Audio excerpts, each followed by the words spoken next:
Hi there, and welcome back to The Ambiguous Artifice, Chapter 11. Let's dive right in. Chapter 11. Draco looked into the mirror and recognized intrinsically that which looked back at him. A young lord on the cusp of ascendance, his clothes and jewels only the accompaniments of his station. The true reflection of his position lay bare in his eyes, Malfoy grey, the colour of sober grace, and in the set of his shoulders, poised with the duty of his birthright, but far from bent beneath its weight. He looked and felt older than his 13 years. The last addition was the silver dagger his godfather had gifted him that summer. As coming-of-age presents went, it was spectacular in symbolism and, because it was Uncle Severus, usefulness. A plethora of enchantments made it as deadly as it was beautiful, and Draco knew his godfather had only allowed its incredible splendor so that he may carry it ceremoniously in places true weapons were discouraged, as he would tonight. It did look fine with his silver-trimmed robes, Draco was pleased to note. A cleared throat turned his attention to his dressing-room doorway, where his father loitered with a mixture of pride and regret bare on his usually impassive face. Severus has excellent taste, for all that he rarely employs it on his own behalf, his father remarked, eyeing the dagger that hung weightlessly at Draco's waist with approval. The taste was incidental, I suspect, Draco said, a grin tugging at his mouth as he met his father's gaze through the mirror. It's charmed to open locks, and to only strike true in the hand of one of my own blood. Keep it away from Bellatrix, Lucius drawled. Draco chuckled, nodding his agreement. His father examined him carefully for a long moment. You have grown up so quickly, my son.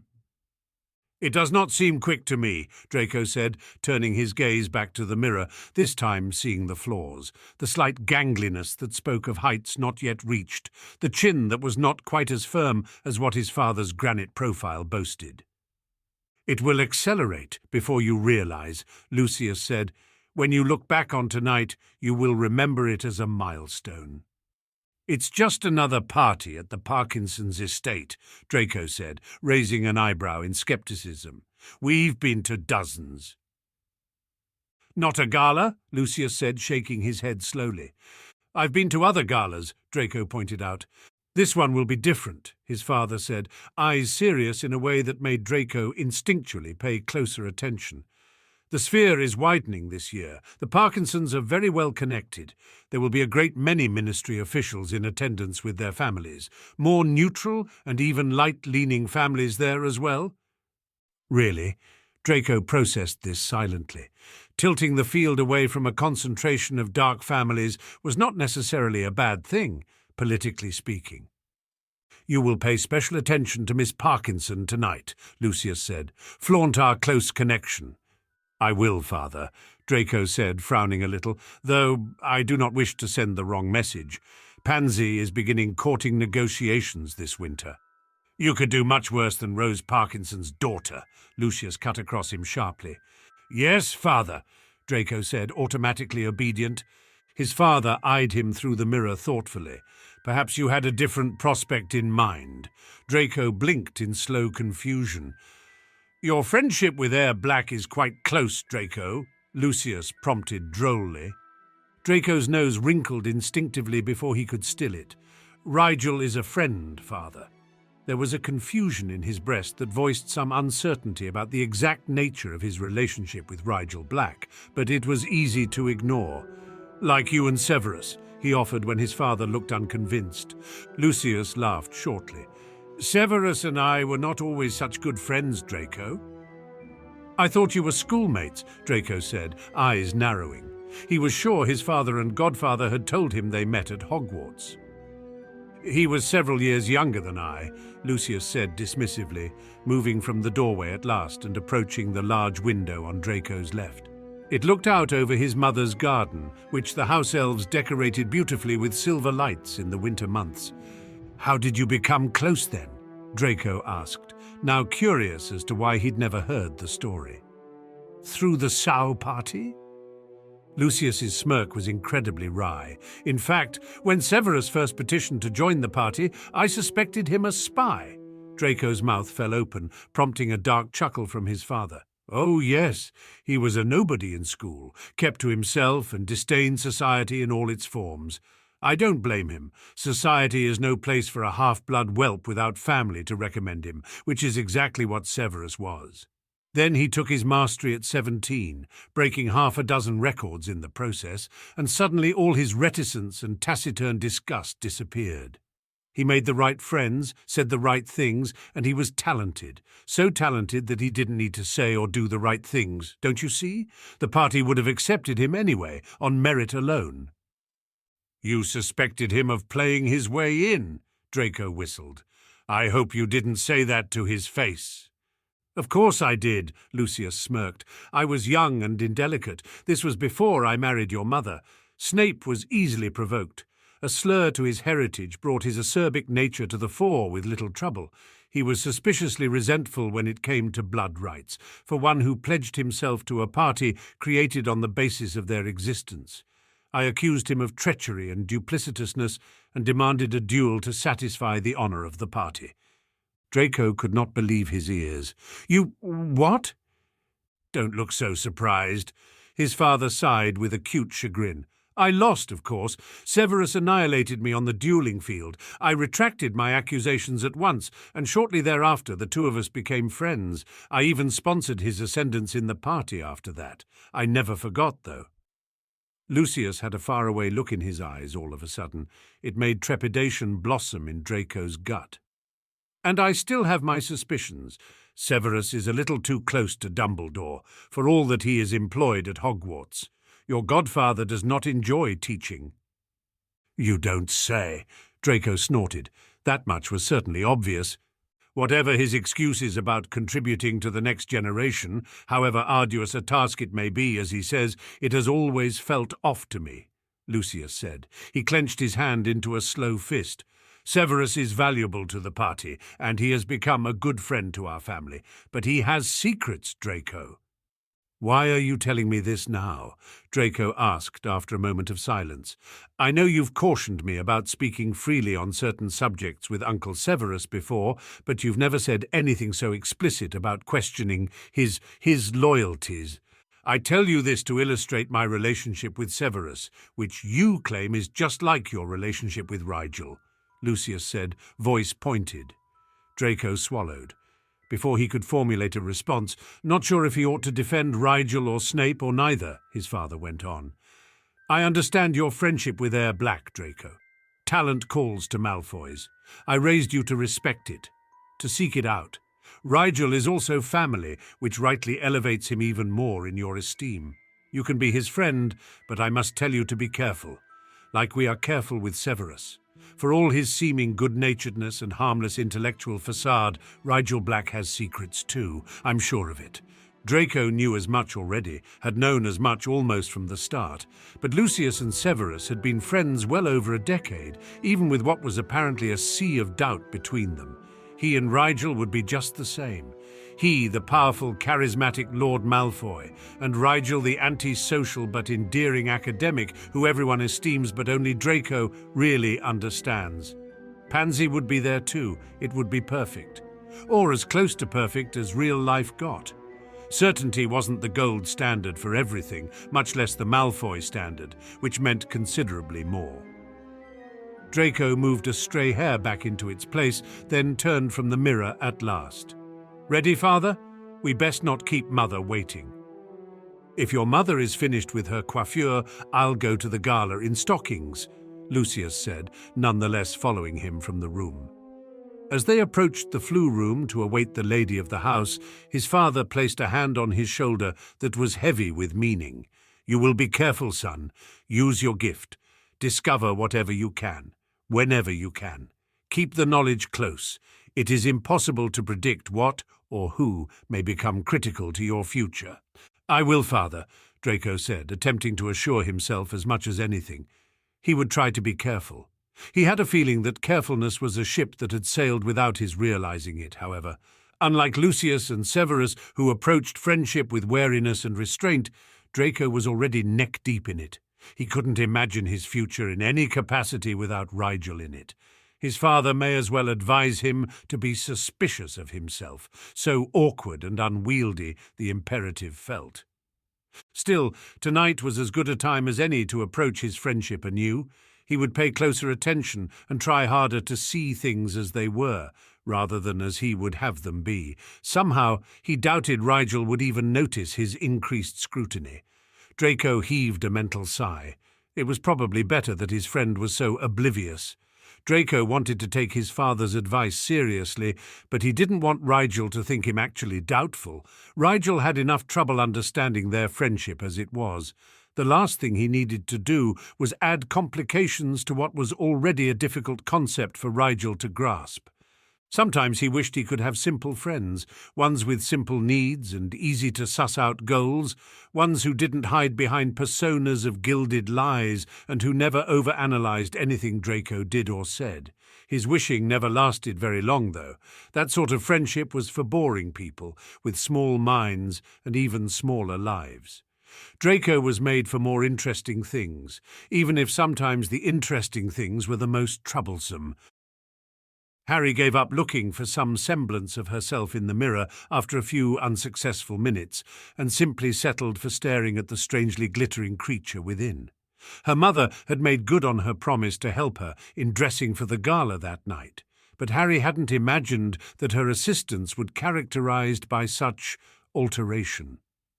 Lily had, with her cautious permission, grown her hair out several inches until it was long enough to twirl around the ends of her mother's wand like the ribbons of a party balloon.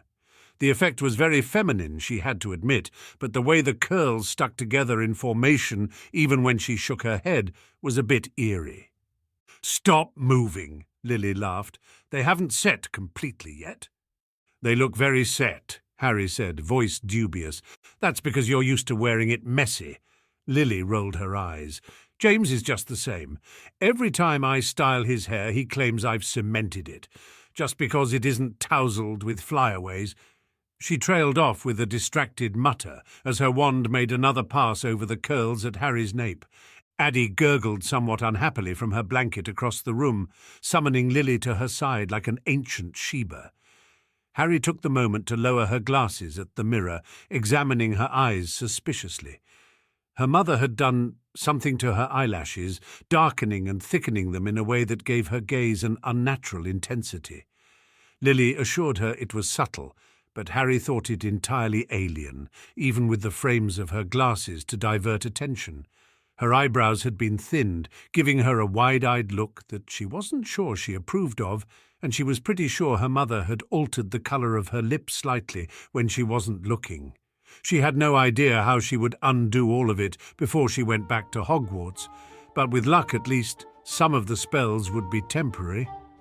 Her mother was playing a guessing game of some sort with her little sister while she examined her face. Addie was making variously insistent noises while Lily tried to figure out what exactly the infant wanted. Harry wasn't sure Addie was actually communicating at all, as in her observation infants tended toward nonsensical noise-making for mere practice's sake, but her parents had lately begun asserting the opinion that Addie was interacting intelligently with the world around her. She supposed they had more experience than she did on the matter.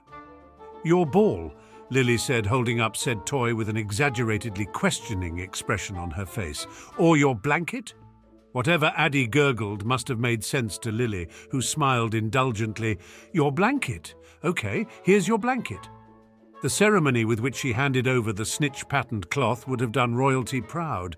"She's just so smart," Lily said, pride in her smile as she returned to the vanity. "Before you know it, she'll be talking away. I'm going to teach her French, I think, once she's able to articulate most of the sounds." "Shouldn't we teach her English first?" Harry said, smiling. "Bilingualism starts young," Lily said, smoothing her hands over Harry's curls with a satisfied air. "I learned French in primary school, you know." "I didn't," Harry said, surprised. Lily nodded, smiling a bit wryly. "I suppose I don't speak it much anymore, but I was quite good at a young age. I even applied to Beaux Bâtons when I got my letter outlining my schooling options. I didn't get in, of course. It's listed as a school that accepts Muggle-borns, but I'm afraid that's mostly for posturing purposes. They only really accept those from old French families, and of those they prefer the ones with old money besides. So, you went to America, Harry said, wondering how she'd never known Lily hadn't gotten into the school of her choice either, all those years ago. So I went to America, Lily agreed. She smiled softly. It was for the best in the end. I'd never have gotten my grounding in experimental charms at Beauxbatons. They're very traditionalist when it comes to spellcasting. I think Addie might do well there, though. At least with the Potter family name, they can't refuse her application. Harry wasn't sure what to say to that. She wondered if it still stung, being refused admittance to the elite French school. At least Harry had grown up knowing intellectually that she wouldn't be accepted to Hogwarts. For Lily, the knowledge of her magical abilities and the disappointment of her blood status must have come all at once. If we'd thought far enough ahead with you, James and I would have taught you another language too, Lily said sadly. We didn't mean to limit your choice of school to America or Australia. We just got so caught up in the moment, growing with you day by day, and by the time we realized your future bore serious consideration, it was too late to give you a background in another tongue, not enough to be schooled in it anyway. It's all right, Harry said, trying to cheer her mother up again before they fell into a conversation of regrets. When you teach Addie, maybe I can learn too. It'll be fun learning together, and when she gets old enough we can take a family trip to Paris. That sounds lovely, Lily said, beaming. What did I do to deserve such an understanding daughter? You gave me a father whose behaviour instills a good deal of patience and understanding, Harry said. Speaking of which, Lily laughed, run into the study and tell your father it's time for him to begin dressing. He and Sirius always wait until the last minute. Harry slipped out of the room, her steps almost mincing in the unfamiliar slippers she had donned to match her delicate dress robes. The light was on in the study, but the door was closed, which immediately struck Harry as odd. Closed doors weren't exactly a thing in their house unless someone was sleeping. Wondering if her father and uncle were plotting something interesting for their joke line, she crept closer on silk-clad feet. Still can't believe we're attending Satan's circus again, James was saying, and the rest of them got roped into it as well somehow. Not Remus, Sirius said, sounding as though he was leaning close to the door. Well, we can't all be werewolves, James sighed. Even if it does get one out of a surprising number of fussy parties. What happened to the split, anyway? It's weakening, Sirius said, his voice nonchalant. We knew it wasn't forever. 12 years is a long time to have held society so apart. We can't stay separate indefinitely, won't solve anything. How neutral of you. James sounded annoyed. Don't see any dark purebloods going to Dumbledore's soiree, though, do you? Maybe this year they will, Sirius shot back. Harry could tell from the absurdist bite to his words that he was joking. The gala is practically a ministry event anyway this year. Lord Parkinson's intellectual crowd will all peek in as well, no doubt. Lily and the kids will be fine. I know. James heaved a long breath. I'm just dreading it. Security is going to be a nightmare. The minister invited half his cabinet and the other half will probably gate crash. We can't search the guests as they enter without offending everyone's family honour and all that rot, and ceremonial weapons are permitted anyway, not to mention the damage you can do with a wand if you don't mind being found out as the perpetrator. I've got a team at the estate now, getting familiar with the layout, but with this many people expected, I doubt it will make any difference how many auras are there. It's going to be fine, Sirius insisted. I'm sure you've planned for every eventuality.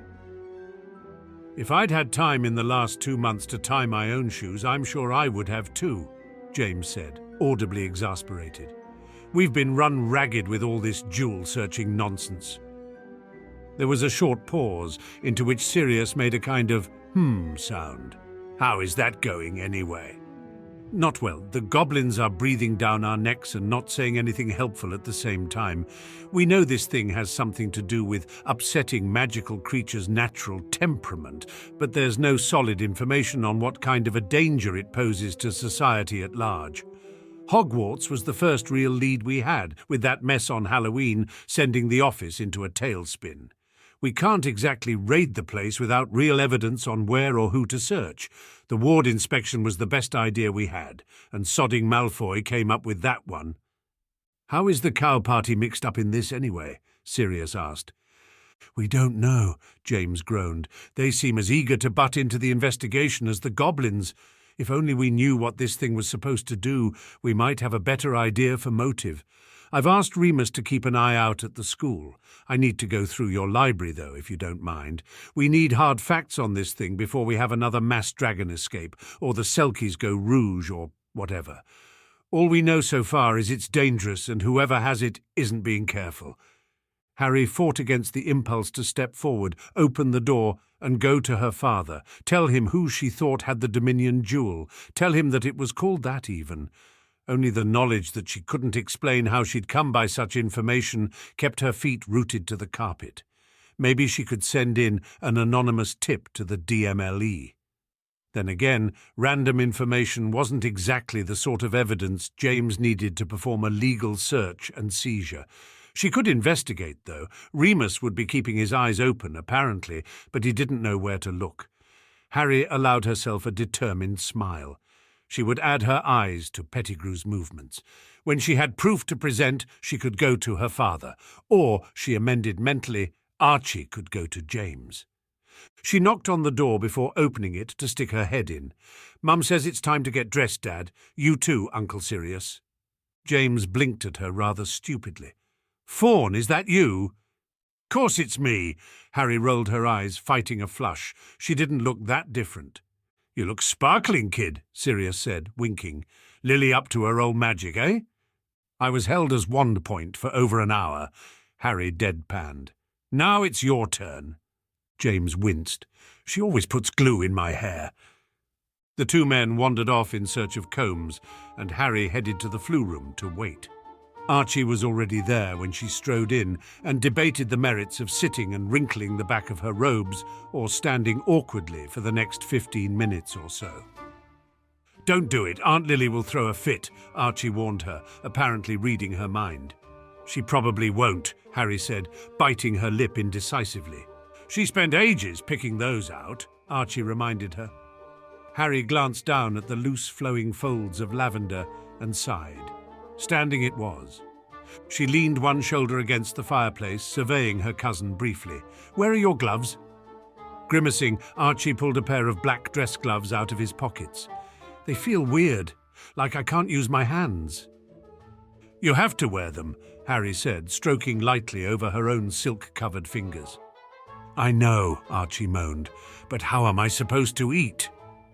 "You don't need to eat," Harry said. "I rarely partake at parties." "Right," Archie sighed despondently. "I'm pretending to be a robot." "Put your gloves on, robot," Harry chuckled. Archie reluctantly pulled them over his fingers, hiding the green rings that mirrored the ones on her own finger. She'd procured a cheap ring of fake jade for Archie to match the suppressor she wore, and even without the gloves, she didn't think anyone would notice the difference. Rigel was known to prefer wearing gloves, though, so Archie would wear gloves tonight as well. "Is this going to work?" Archie asked, swallowing with obvious trepidation. "Just keep your head down," Harry said calmly. "No matter what you do, no one can prove you aren't Rigel Black. My friends will chalk up irregularities to being in Sirius's presence most of the time, so relax when you're with him. When you aren't, just keep your mouth shut unless directly addressed. Better to seem preoccupied than to risk contradicting something they think is true about you. If you get into trouble, just feign amusement. It might be an inside joke." "The fate of my life hangs on your inside jokes," Archie sighed. "It hangs on your ability to fake a laugh," Harry corrected him. Archie laughed loudly, clutching his belly and relaxing all his features into mirth. "What's so funny?" James, Sirius and Lily filed into the flu room, her little sister propped on Sirius's shoulder. All four were dressed to the nines, even Addie, who looked surprisingly alert in her cobalt dress, which made the red hair on her head pop luridly. "It's an inside joke," Harry said, sending Archie into another round of laughter, this time genuine. "That's the spirit," Sirius said, rubbing his hands together. "Now, the Parkinsons are an all right lot, so all we need to worry about are the other dark wizards." "Sirius," James shook his head exasperatedly. "What?" Sirius held a wounded hand to his heart. "I'm saying this for Harry's sake, Prongs. Unlike the rest of us, she hasn't dealt with these kind of snobby, tight-eyed people before. Harry, just remember that you can't be formally charged on capital offences until you're 17, so—" "Please don't encourage my daughter to murder anyone," Lily pleaded. "Especially anyone she hasn't met yet," Archie said, grinning. "She might get along really well with the party knobs." "She'd better not," James grimaced. "Yeah, no schmoozing with the politicians, Harry," Sirius said. "I'll just stand in a corner, make no noise and pretend not to exist," Harry said. "I don't know. Corners can be dangerous places to stand at parties," James mused. "Perhaps you should just stay home." "She can't," Archie said, pouting. "Professor Snape wants to meet her." "What?" Sirius frowned. "She's only going to see Snape." "He wants to talk to you two," Archie said innocently. "Let's not go," Sirius said, eye twitching. Harry marvelled at how well he reversed roles, depending on who he was performing for. Hadn't he just played devil's advocate to James bemoaning about attending the gala? She wondered if that was what a lifetime of practice at dissembling afforded one. "It's too late, we're already dressed," Lily said, smiling indulgently. "We're going to be endlessly polite and friendly, show everyone how happy and healthy our family is, and have a lovely time. Does everyone have their emergency portkeys? And did everyone put extension charms on their pockets?" Sirius added earnestly. "Remus is partial to chocolate biscuits, so every time you pass a refreshment table, be sure to surreptitiously sneak one." "On the bright side, they probably won't invite us back," Harry said. "Or we'll be a huge hit," Sirius protested. "Someone is going to get hit," James muttered. "Let's just go," Lily sighed, taking Addie from Sirius in preparation for the flu trip. Sirius volunteered to go first, spinning away in green smoke and ash with a look that was a little too eager to be believable. Archie followed, with Harry close behind. They stepped out of the way for her parents to come through, and once they were all assembled, an extremely well-mannered house elf directed them from the ornate flu room to the adjacent hallway. It was a corridor of glittering mirrors and gilded portraiture, and as they walked along, its eyes followed them from every angle, either their own or someone else's. They could see other groups forming a queue up ahead, waiting to be announced at the entrance to the ballroom. Harry glanced up to see an enormous archway entwined with golden fairy lights over the main doors. It was like walking through the gates of a grand estate, only inside the house. She had always known that her family, even with their more than comfortably sized houses, understated their income in terms of material possessions. Most of their gold lay in their vaults, uncounted except by goblins, and for the most part ignored. Coming to houses like this had opened her eyes to the true extravagance that was pure-blood wealth. It was impossible to ignore the incredible details etched into the frames of each mirror and painting they passed, nor the sumptuous oriental rug that ran the entire length of the corridor beneath their feet. As they passed beneath the archway, Harry almost couldn't believe the scope of the room before her. She had been to the Rosier's ballroom the previous year, but the ceilings that had seemed impossibly large then were now dwarfed in her memory by the sight before her. The ballroom itself was shaped something like an arch, much higher in the middle over the dance floor than around the edges. Even the low ends of the room were 2 stories in themselves, however, with 3 staircases spaced evenly on the left and right sides of the room that led up to spacious indoor balconies. She could already see dozens of people gazing down over the low banisters, observing the room from what was probably a spectacular viewpoint. On the far end of the room from the main entrance, she could just glimpse a long table that likely held refreshments for the dancers, many of whom already moved gracefully in the centre of the classically tiled floor. She couldn't see where the music was coming from at first, until she realized it emanated from a giant chandelier hanging in the epicenter of the ballroom. The ornament dripped with pearls, and what she suspected were real diamonds rather than crystals. It struck her how clever Iz was to center the music above the dance floor. The dancers would be able to hear it equally well, whichever side they were on, yet the music would be fainter from the edges of the room, where people were more inclined to strike up conversation. They reached the front of the receiving line, and Sirius hung back with Archie to allow the Potters to go first. Usually James wouldn't be in the receiving line, as he was there in official capacity, in addition to being a guest, but as his family was there, and particularly as his children were to be presented for the first time, he was bound by the duties of his house to make introductions. Lord James Potter, Lady Lillian Potter, and daughters Harriet and Adriana Potter, the announcer called out, cueing them to step forward to where the Parkinsons waited, expressions politely expectant. She could see Pansy on her mother's left, dressed in forest green robes with filigreed gold at her waist and hem. James approached first, with Lily at his elbow. Harry stood a half step back on her mother's side, just far enough away that Addie's grasping fingers couldn't pull at her hair from where she perched. "Lord Potter," Mr. Parkinson intoned, "we are grateful for all of your help in organizing the security details for this evening." "Let us hope they prove superfluous," James said, inclining his head shortly. "And Lillian, it had been much too long," Mrs. Parkinson said, stepping forward to embrace Lily briefly, mindful of Addie sitting in Lily's right arm. "So long you've forgotten to call me Lily," her mother said, a soft smile adorning her face. "How are you, Rose? I dare say you've outdone yourself this year." "There, you see, Cassius." Mrs. Parkinson smiled widely. "I told you the fairy lights weren't too much. I shall tell anyone who says otherwise that the Lillian Potter has given the party her aesthetic approval. That will still their tongues. First, we ought to still our own, at least until the introductions are complete, my dear," Mr. Parkinson said, a slight hint of amusement in his tone. "Of course," Mrs. Parkinson laughed lightly.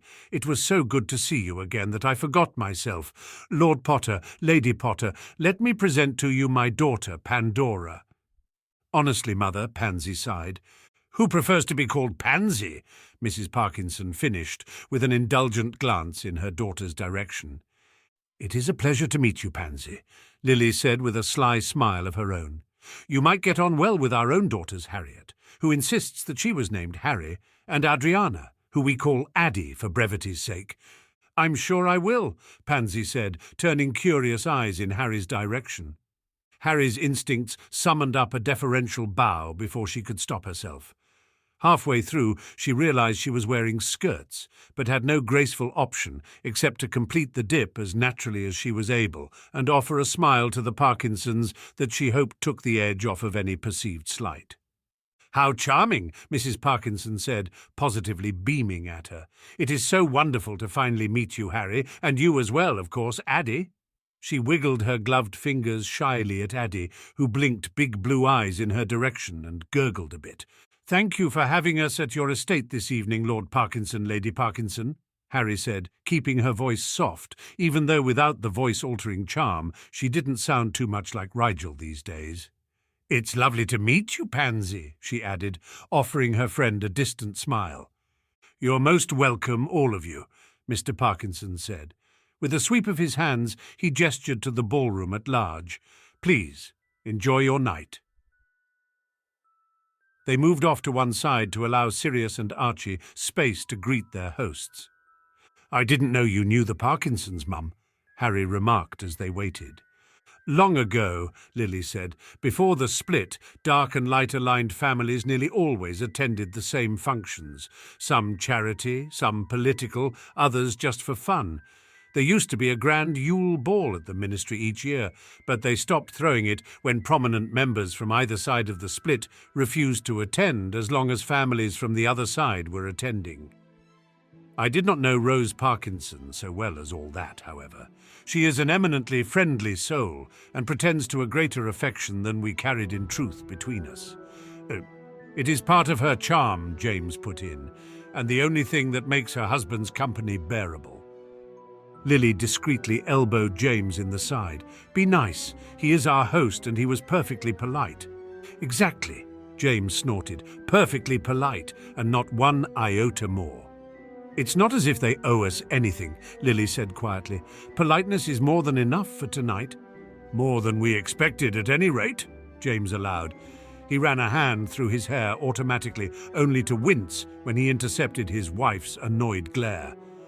"Hold Addie while I fix this," Lily said, shifting the infant to her hands and holding her in Harry's direction. Harry tried to shake her head, but Lily was depositing the baby in her arms before she could voice a protest. To her surprise, Addie seemed perfectly content to finger Harry's short curls while sucking on her own fist. Of course, she realized a moment later. She was projecting her aura now, so Addie wasn't unnerved by her presence. Taking full advantage, she pressed Addie close to kiss her cheek in a rarely allowed show of affection. Addie smiled, a bubble of spit dripping cheerfully from her open lips.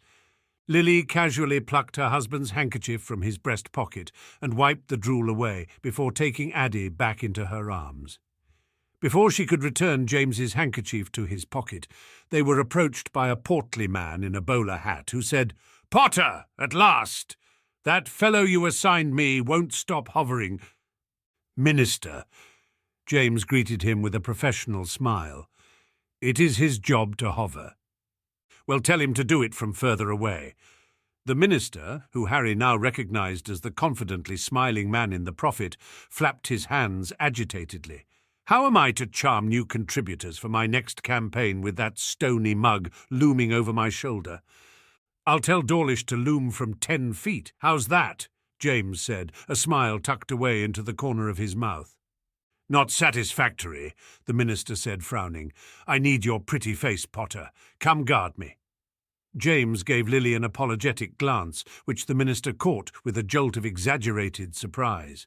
"Oh, your lovely wife must come too. My wife is dying to see her anyway." The minister peered at Harry with curiosity. "This your daughter, Potter? My little sunshine would be glad to entertain her for a while." Remembering Draco's disparaging comments about the minister's daughter the year before, Harry said quickly, "I'll wait here for Archie and Sirius." "Black?" The minister smiled widely. Good, good. Tell him I want to talk to him before he leaves tonight. Now that the Black House is neutral again, we have a few things to discuss." Harry thought that sounded rather ominous and was suddenly glad to be inconsequential as she waved sarcastically to her parents, who were herded quite expertly into the crowd. Archie and Sirius joined her not a minute later. "Did they lose you already?" Sirius asked with a laugh. "They were captured by the minister and pressed into his service," Harry said. "I barely escaped with my life. He's after you next, Uncle Sirius." "Thanks for the warning," Sirius said. "Now I know who to avoid. Not talking about me, I hope." Regulus Black emerged from the crowd just behind his brother, who gave a half-hearted wince as he turned to greet him. He was dressed impeccably, if severely, in all black, his dark hair pushed back neatly in contrast to Sirius's wild mane. "Reggie," Sirius said bracingly, "how are you?" "Just tickled to see you, brother," Regulus said. His voice could have been mistaken for the scraping of a knife across stale bread. "It's wonderful to see you too, Uncle," Archie put in before Sirius could give a retort. "What have you been up to?" "The usual," Regulus said, sounding bored, "protecting people from their own stupidity."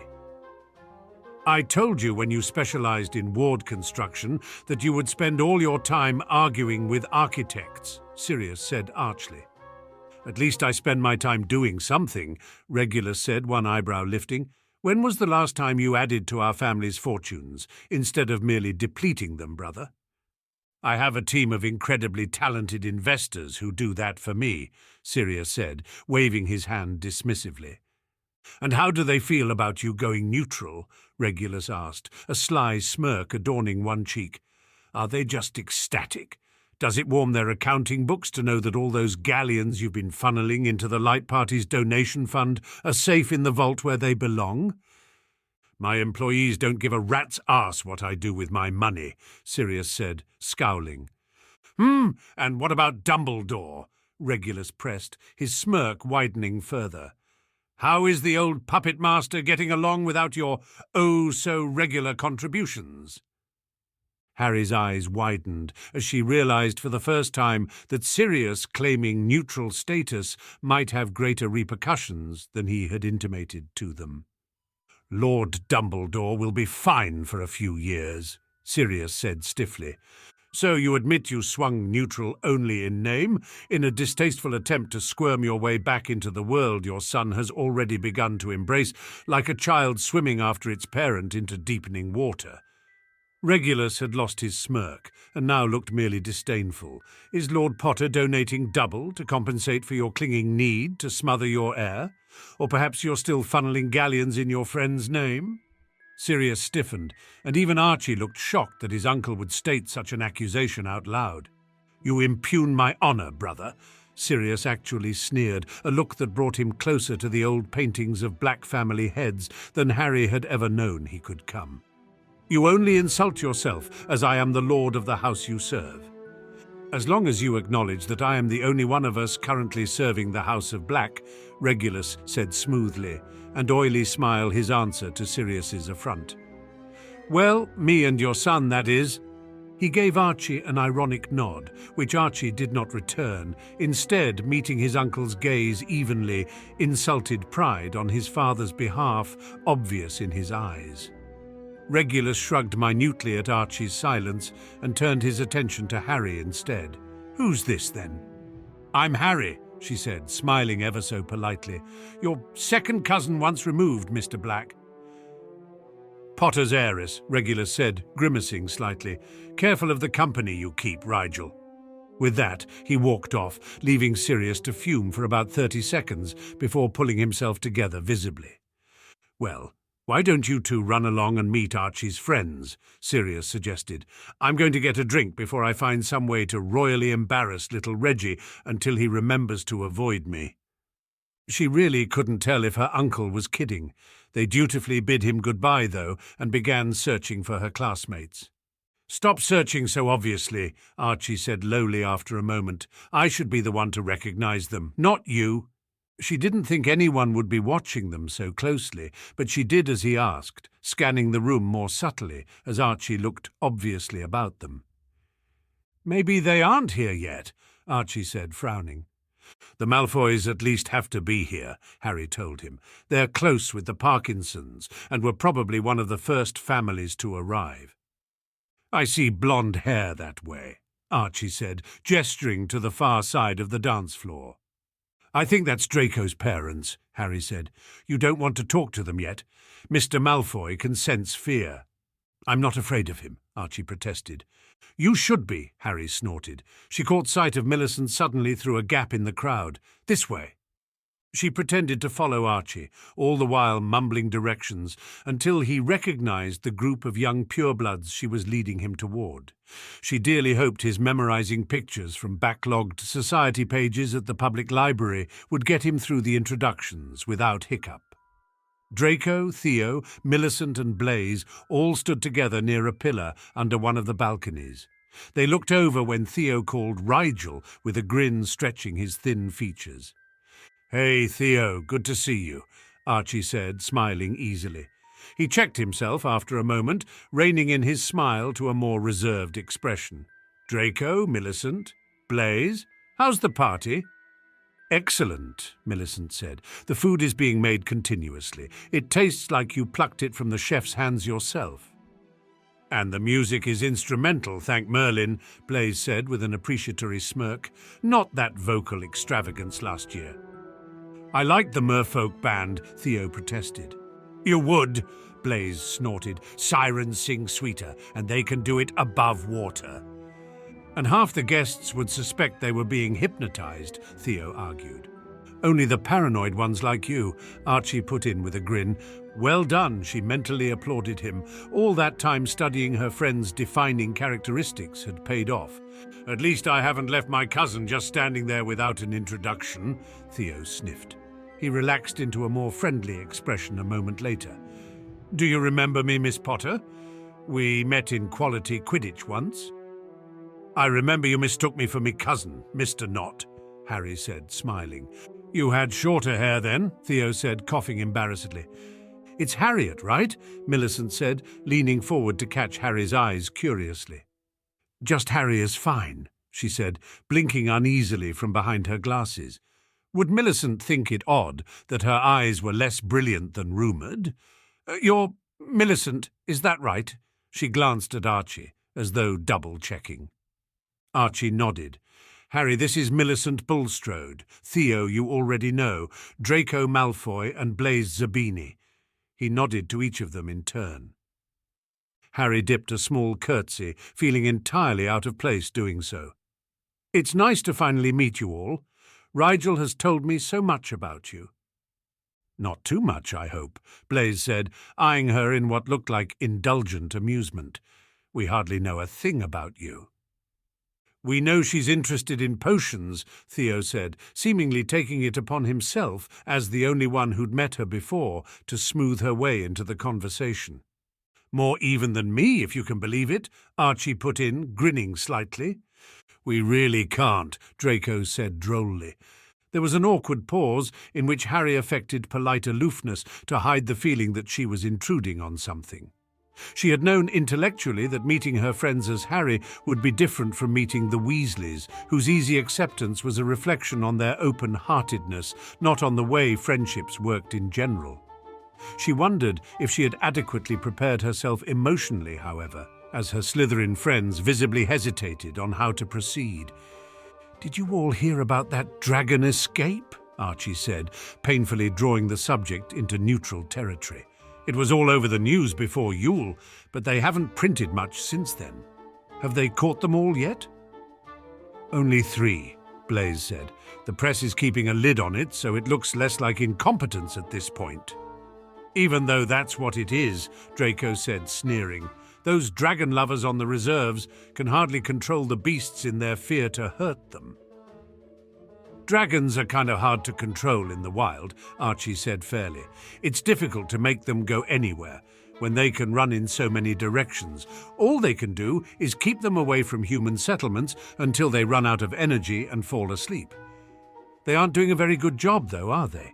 Millicent said, shaking her head exasperatedly. "My father told me one of them went hunting in a menagerie in Spain a few days ago. Caused an international incident, since apparently it ate a few members of an endangered species they were trying to repopulate there." "They shouldn't be breeding magical creatures at a menagerie anyway," Blaise said scathingly. "Wizards never get it right. The creatures end up with mutations that then end up in the genetic pool and weaken the species substantially." "Like the unicorns they tried to breed in America," Draco said, mouth twisted in distaste. "The whole herd ended up slaughtered by a pack of rouge werewolves because they couldn't run as fast as true unicorns ought to be able to. And the muggles running the American ministry acted like it wasn't their fault," Theo exclaimed. "Like they weren't messing with sacred magic. Their half-formed cores couldn't possibly Oh!" He looked suddenly at Harry like he'd been jolted with low-grade lightning. No offence, it's true, though." He trailed off with an awkward mutter. "No offence taken," she said faintly, her face perfectly blank, even as her heart pounded uncomfortably hard in her stomach. He hadn't said the word mudblood to describe the American officials. No one in polite company used the word so freely, but by calling them muggles, it was a strongly implied sentiment. Everyone knew the Americans didn't hold with pure-blood elitism and often overemployed muggle-borns and half-bloods in their international departments as a big thumb to the nose at other countries. Archie looked incredibly uncertain, likely feeling a strange sort of guilt that her own friends were treating her so carelessly. She should have told him to expect it, should have expected it more herself, really. She recalled how stilted and pointed all of them had been with one another when they first arrived at Hogwarts, and they were all on somewhat even footing at the time. Now, with her, the strange half-blood they'd just met, coming into their circle with only Rigel's recommendation to say they ought to like her, well, she could understand the defensive, even somewhat possessive look in their eyes as they assessed her. She was Rigel's other friend, the one he'd known since birth, and possibly valued more than them. She understood the unspoken comparison that was going on, even as she felt it abominably unfair that she should have to compete for her friend's affection with herself. She could feel Draco's gaze on her and wondered what he was sensing from her emotions. Hurt, understanding, or betrayal? Whatever it was, she doubted it made a whole lot of sense to him. The conversation moved on in fits and starts, and Harry realized none of them were going to relax as long as she stood there, among them yet apart. The forced casualness became too much after a few minutes, and Harry quietly and politely excused herself, faking a friendly parting smile with what she thought was remarkable skill. Archie looked like he might protest, likely afraid of what he might say or do without her there. Harry had faith in him, though, and let him see the encouragement in her eyes as she turned away. She felt oddly touched that her friends could be so protective of Rigel, but she also felt acutely shunned, knowing that at least part of their unfriendliness was because of her blood status. It was always glossed over when they spoke of Harry to Rigel, but she ought to have predicted that something easily ignored in conversation would be more jarring when confronted for the first time in the flesh. She supposed to them a lower blood status was something like a disease, like spattergroit maybe. It was one thing to describe the symptoms in compassionate terms in a textbook. Facing the grotesque reality of the disease in the form of the actually afflicted would always be more difficult. It was an instinctive disgust to them, and Harry supposed she would feel the same if confronted with something she had been raised to think disgusting, like a dead body or a torture curse. She took that knowledge into herself, making it clinical and holding it tightly until it didn't hurt anymore. Not sure what to do with herself, she eventually settled on climbing to one of the balconies and taking in the party from above. If nothing else, it would be a glittering, beautiful memory that might distract her from the last 15 minutes or so. She chose the least occupied balcony, not wanting to fight for viewing space with other much taller guests. The stairs curved elegantly as she ascended, giving her a moving perspective of the entire crowd as she climbed, from the line of people still entering under the main archway to the old biddies circling the hors d'oeuvre table like particularly discerning vultures. The gently swirling couples on the dance floor were somewhat mesmerizing from above, and Harry allowed herself to get lost in watching them for a moment. A taller body settled in next to her at the balcony, and after a moment, spoke. "Rather graceful, aren't they?" She was surprised to recognize Rosier's voice and turned her head up toward him, but he wasn't looking at her. He was staring down at the dance floor in deep ennui. Almost beautiful when you can't see their faces. She didn't know what to say to that, not sure Rosier even knew who he was talking to. "That's my friend down there with his future wife," the older boy said, almost to himself. "Looks happy, doesn't he?" "Which one?" she asked, though she knew full well, able to see Rookwood and Selwyn's twirling figures from where she stood. He glanced over at her for a moment, as though surprised she had answered, then did a double-take. "No, you're—" His eyes flicked across her face, to her hair, her mouth, then settling on her glasses and the eyes behind them. "I'm Harry," she offered, "Rigel's cousin." "Alden," Rosier said, smiling faintly. "Nice to meet you." "You say that like you mean it," Harry said, before she could stop herself. "I do." Rosier blinked curiously down at her. "People being unfriendly?" "No," she said quickly, shaking her head. "No, of course not. You just, seem especially sincere." "Well, that's one I haven't heard before," Rosier laughed. Harry blinked at him innocently. "Why is that? Do you lie a lot?" "No more than most," he said, shrugging. "Most people you know, or no more than most people in general do?" she pressed. "I suppose I can only speak for those I've met," he said slowly. "Maybe you should keep better company," Harry said idly.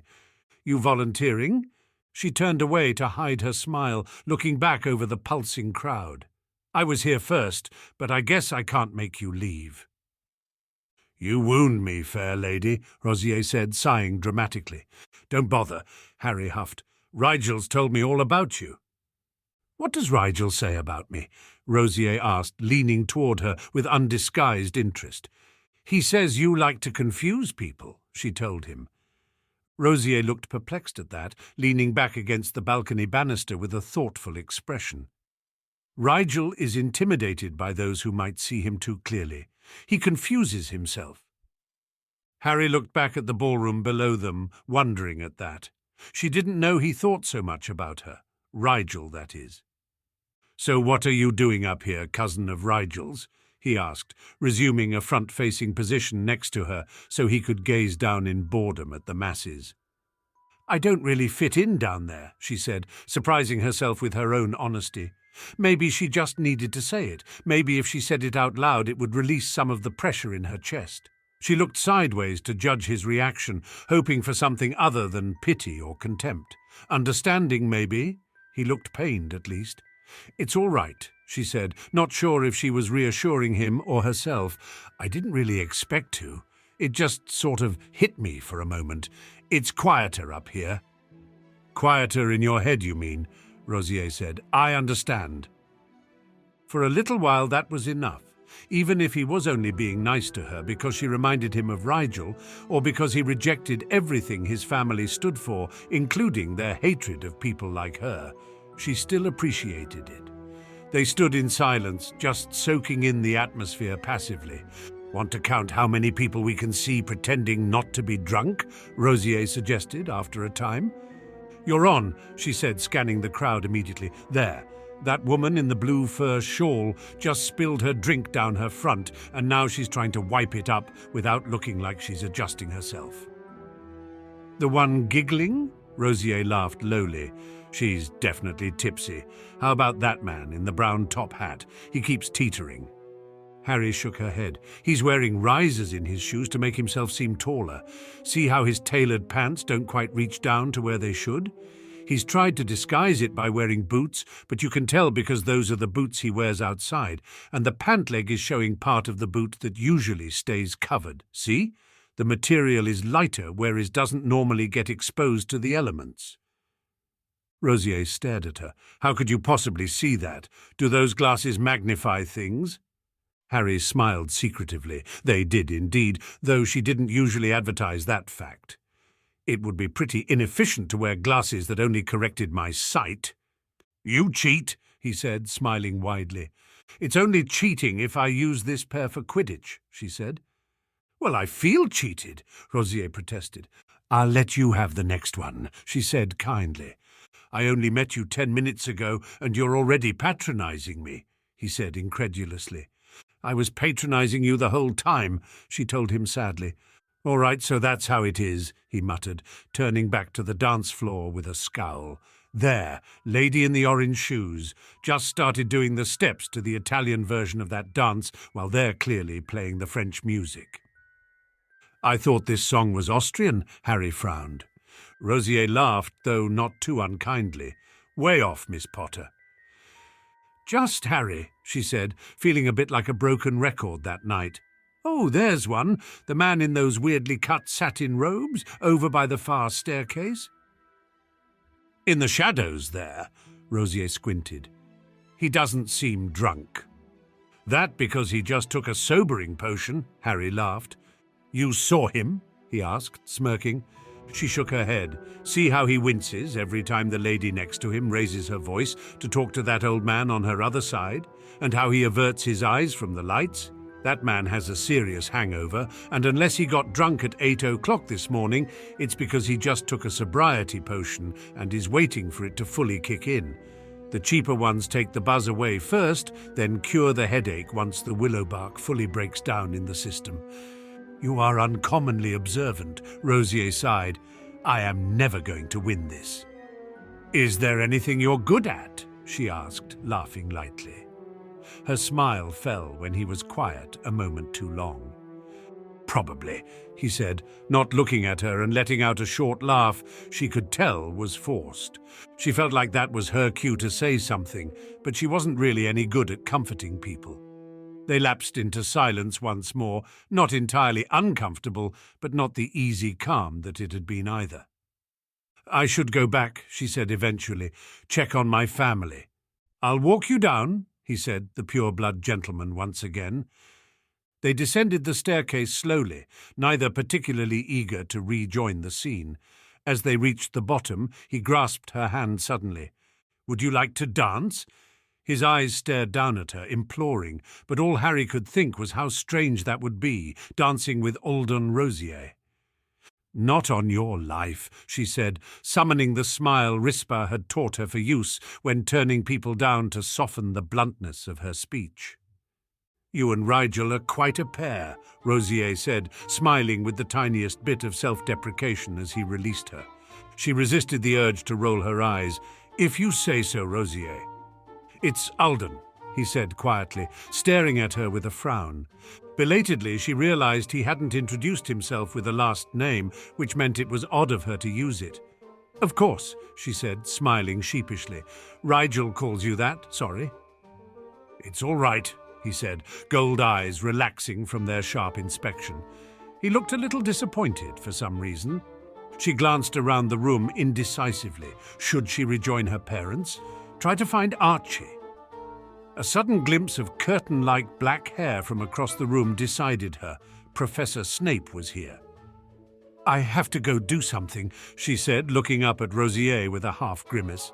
"It was nice to meet you. Thanks for, distracting me." Rosier bowed shallowly with a smirking grin. "Any time at all, Miss Potter." "Harry," she said, shooting him an annoyed look before she made a beeline through the crowd.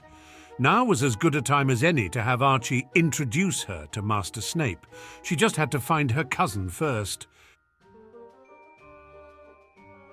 He watched the Potter heiress disappear into the sea of people around them and wondered that fate should plague him with another Rigel Black, albeit a softer, more relaxed version that didn't seem to know it was strange to be so unflinchingly honest to someone you just met.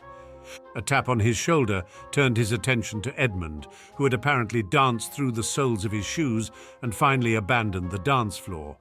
Though not his dancing partner, who even Alden had to admit looked ravishing that night. Really, he could understand Edmund's fascination with the girl at times like these. "Still sulking?" Alice asked, her coal-lined eyes slightly narrowed in mocking appraisal. Then she went and opened her mouth, and Alden remembered why he thought his friend could do better than that soulless harpy. "Was that her?" Edmund asked, his eyes following the wake of the Potter heiress with thinly disguised curiosity. "Rigel's cousin? I've heard people saying the Potters were here." "It was," Alden said, affecting a light-hearted expression for his friend's sake. No need to infect the happy with melancholy thoughts. "She's a bold one, very much like Rigel. Only not nearly so defensive," he added to himself. "They are engaged," Edmund rumbled. "Pansy informed me just before break." He wasn't sure what he felt, but it was something between disgruntlement and longing. "They won't marry," he said, nothing but certainty infecting his tone. "Sure that's not just wistful thinking," Alice said. He could easily detect the pity and censure that coloured her tone. Alden gave her his coldest smile. "It would be like marrying oneself, so alike are they. Such a waste, it won't bear fruit." "You like her," Edmund said, smiling slightly. "I don't dislike her," Alden corrected. Honestly, he'd met the chit an hour ago. "High praise," Alice rolled her eyes. "She'll be an interesting one to watch at least," Alden allowed, generously ignoring Selwyn's attitude problems. "Don't you have enough to interest you, Alden?" Edmund looked disapproving, but that was not a novel look for him, at least where Alden was concerned. Lifelong friendship did not exactly equate to a lifetime of support and encouragement in every pursuit, on either of their sides. "Never enough," Alden sighed. Nothing was ever enough to relieve the boredom.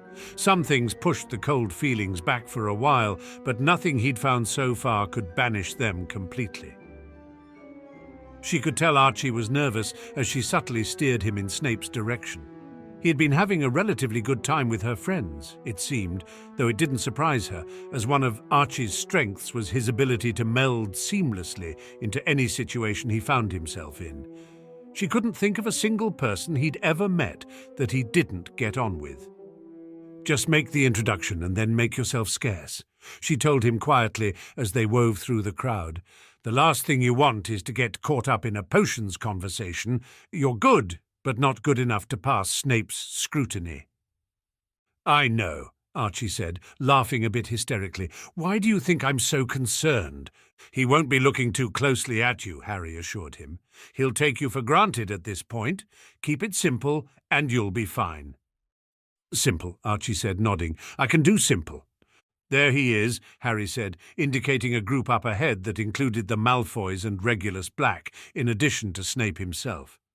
Archie cleared his throat uncomfortably, but squared his shoulders and approached the little circle with something like aplomb.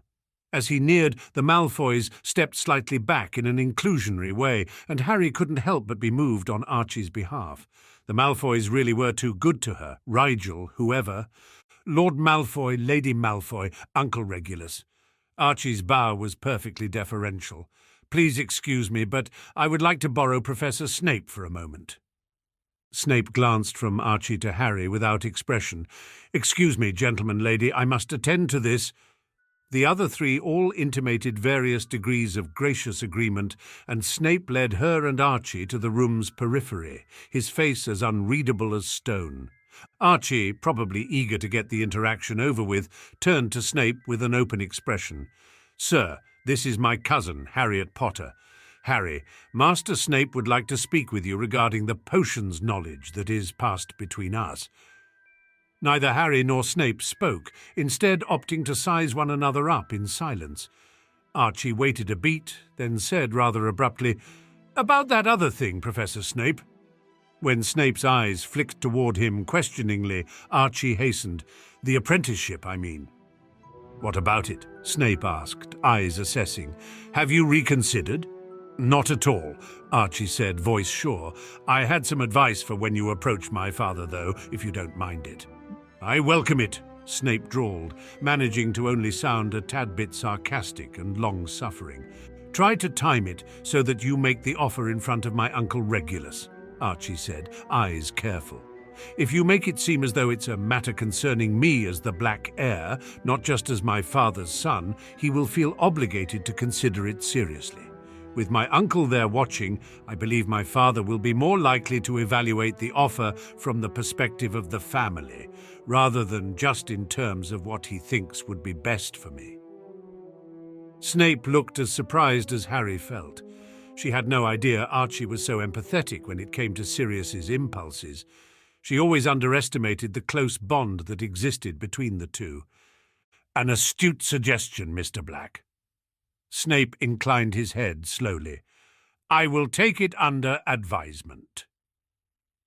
With a final glace between the two of them, Archie began slowly edging away. "I'll just leave you to it, then." Harry bowed deeply to her professor, saying quietly, "I cannot thank you enough for your lassitude in this matter. Rigel's second-hand instruction has been inestimably valuable to my own education, and it is thanks to you that I am afforded it, Master Snape." She lifted her head when he did not immediately respond, meeting fathomless black eyes with no small amount of trepidation. If he wanted to, Snape could easily refuse to share any more of his knowledge with Harriet Potter, thus rendering their explanation for her impeccable potions education rather holy.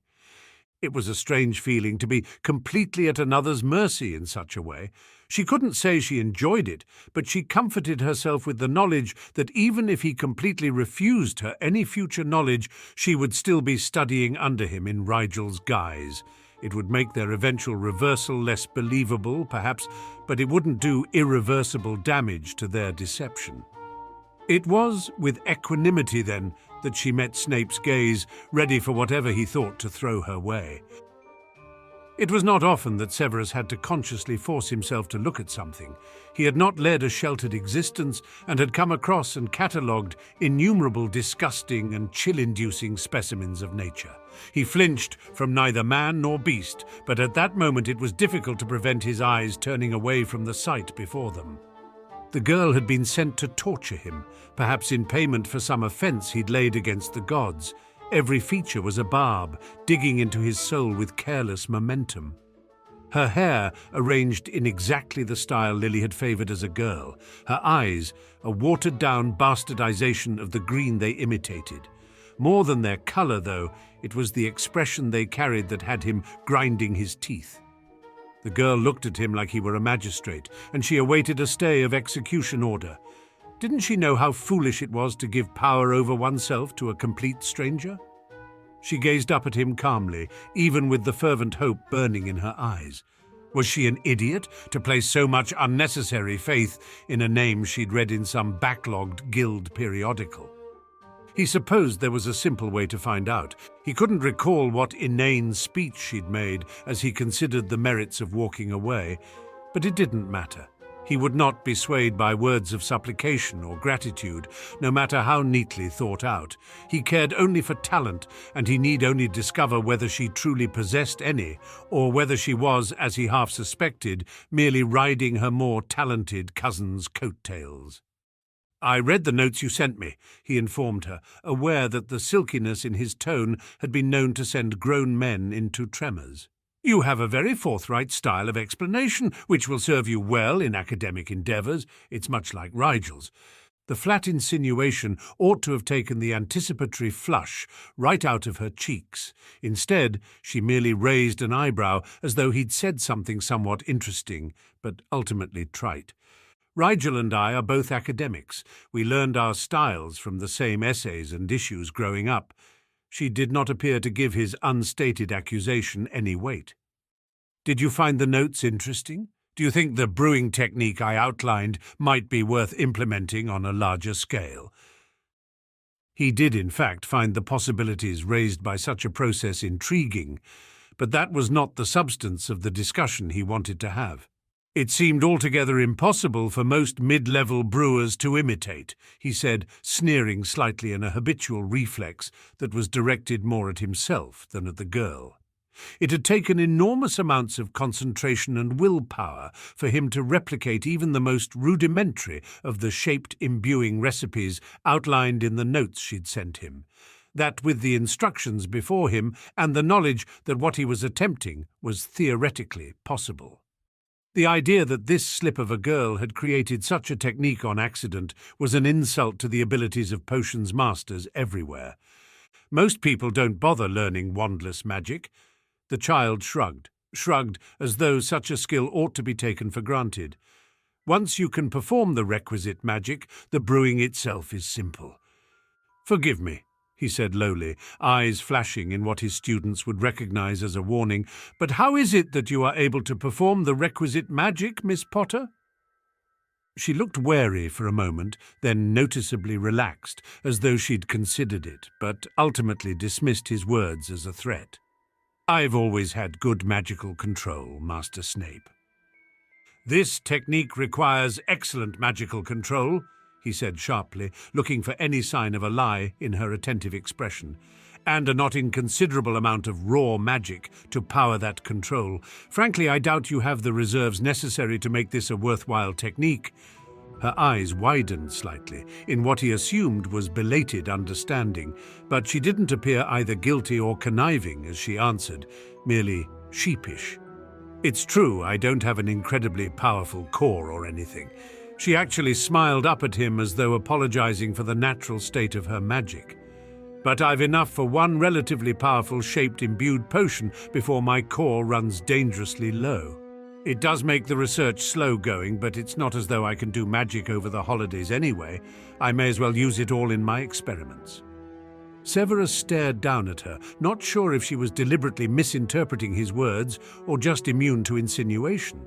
He had only glanced at her aura at the guild's workshop, mostly out of curiosity's sake, but he had noted her low reserves. Did she think she could bluff her way around a basic lack of power?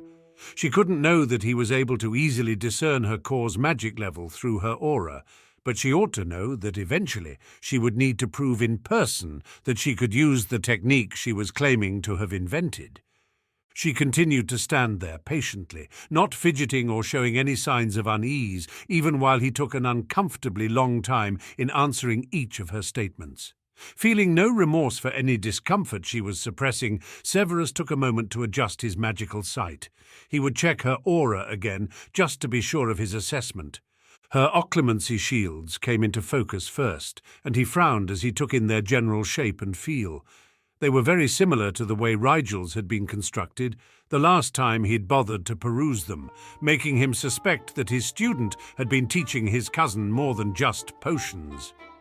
Severus turned his attention to the next level of his magical sight, the aura.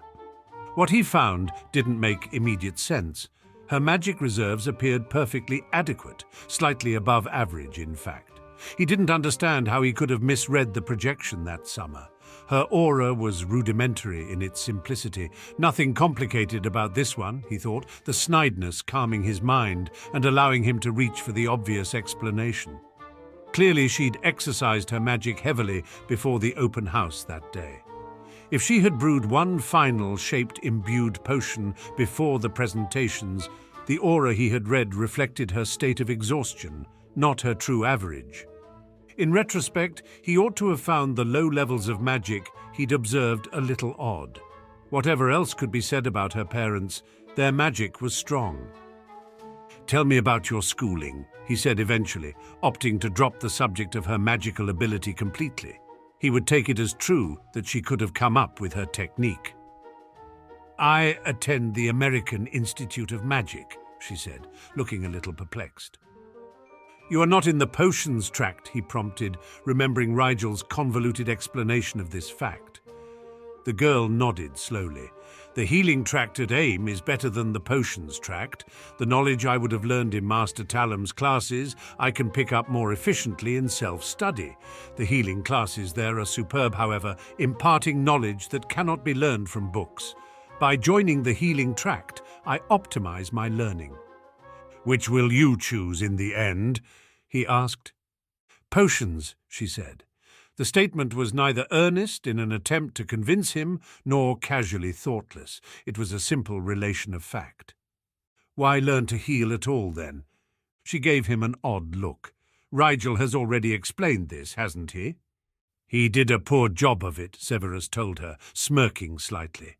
Rigel was at times both long-winded and incredibly circulatory in conversation when he truly cared about the subject matter. Looking slightly exasperated, she sighed. "I'm learning healing because Rigel could not attend AIM himself. The same reason he is studying under your expertise, Master Snape. We both have near equal interest in both subjects, so we each chose the one we could get the best instruction for at our respective schools, and we trade tutelage whenever we have the chance." "It seems rather incredible that the two of you would be such devoted scholars from so young an age," he said, making his disbelief plain. "However, did you come up with such a scheme?" "Needs must," she said, shrugging slightly. He could tell she was becoming uncomfortable as his questions became more personal. "And so you want my permission to continue learning through Rigel all that I teach him," Severus said, mercifully moving back to a neutral conversational point. "I would very much appreciate it," she said, accentuating her statement with a short nod. "You don't know me, but I'm just as dedicated as Rigel is in regards to potions. I've spent my whole life studying the field, but not everything can be learned from books. The Guild's internship showed me just how much more I could learn from a master. And to be frank, you're the best, sir. I won't squander your teachings.